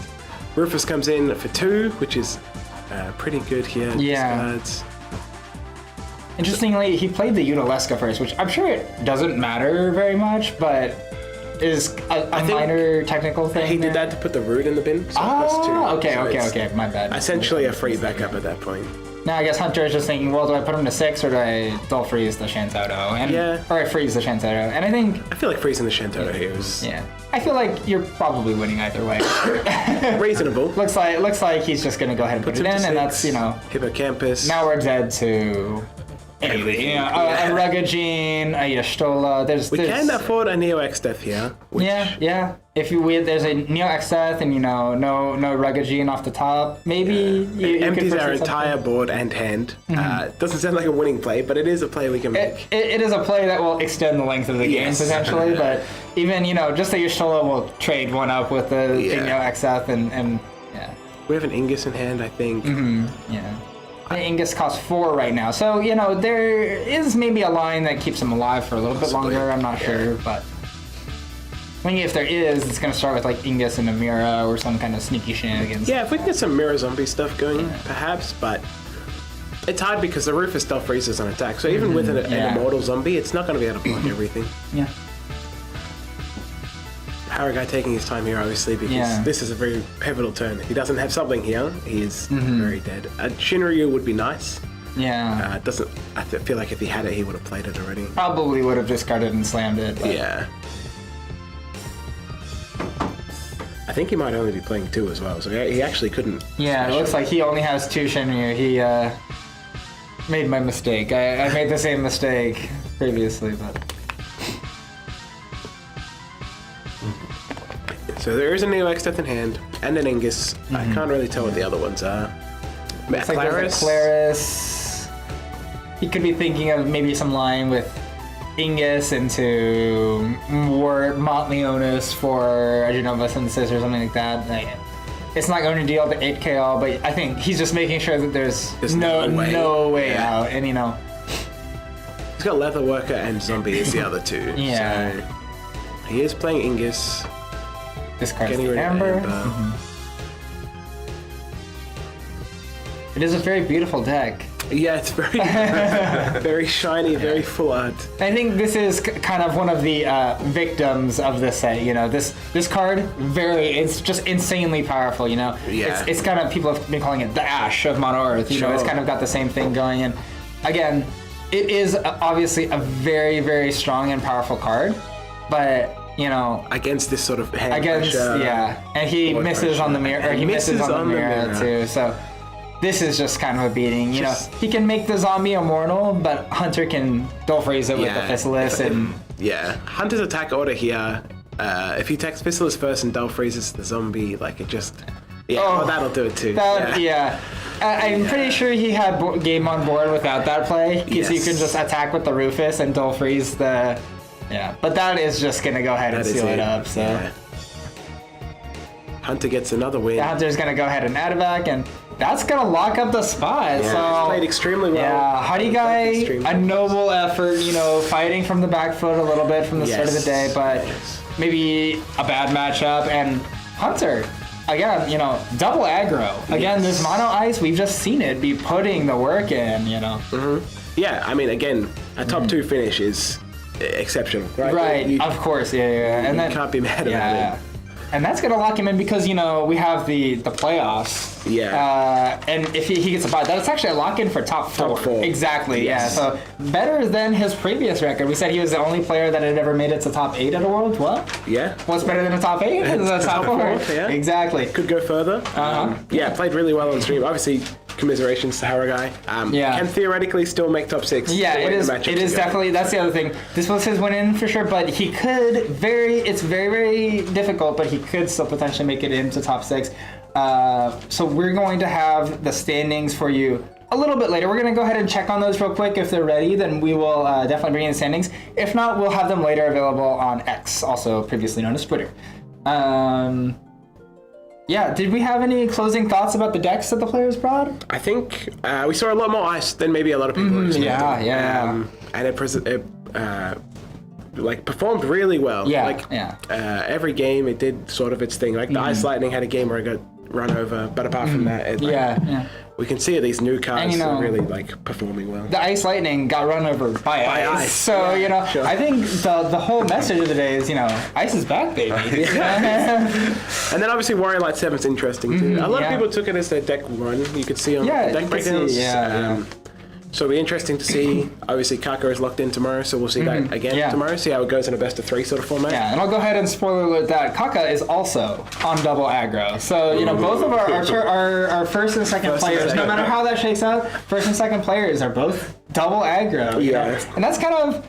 It's not something we've seen at Worlds before, I think. We've seen some aggro decks at Worlds before, but I don't think we've ever seen first and second seeds coming out with double aggro. That's really, really incredible. Okay. 順位はさすがにまだ出ないですね。はい。他の X ですとかで。はいはい。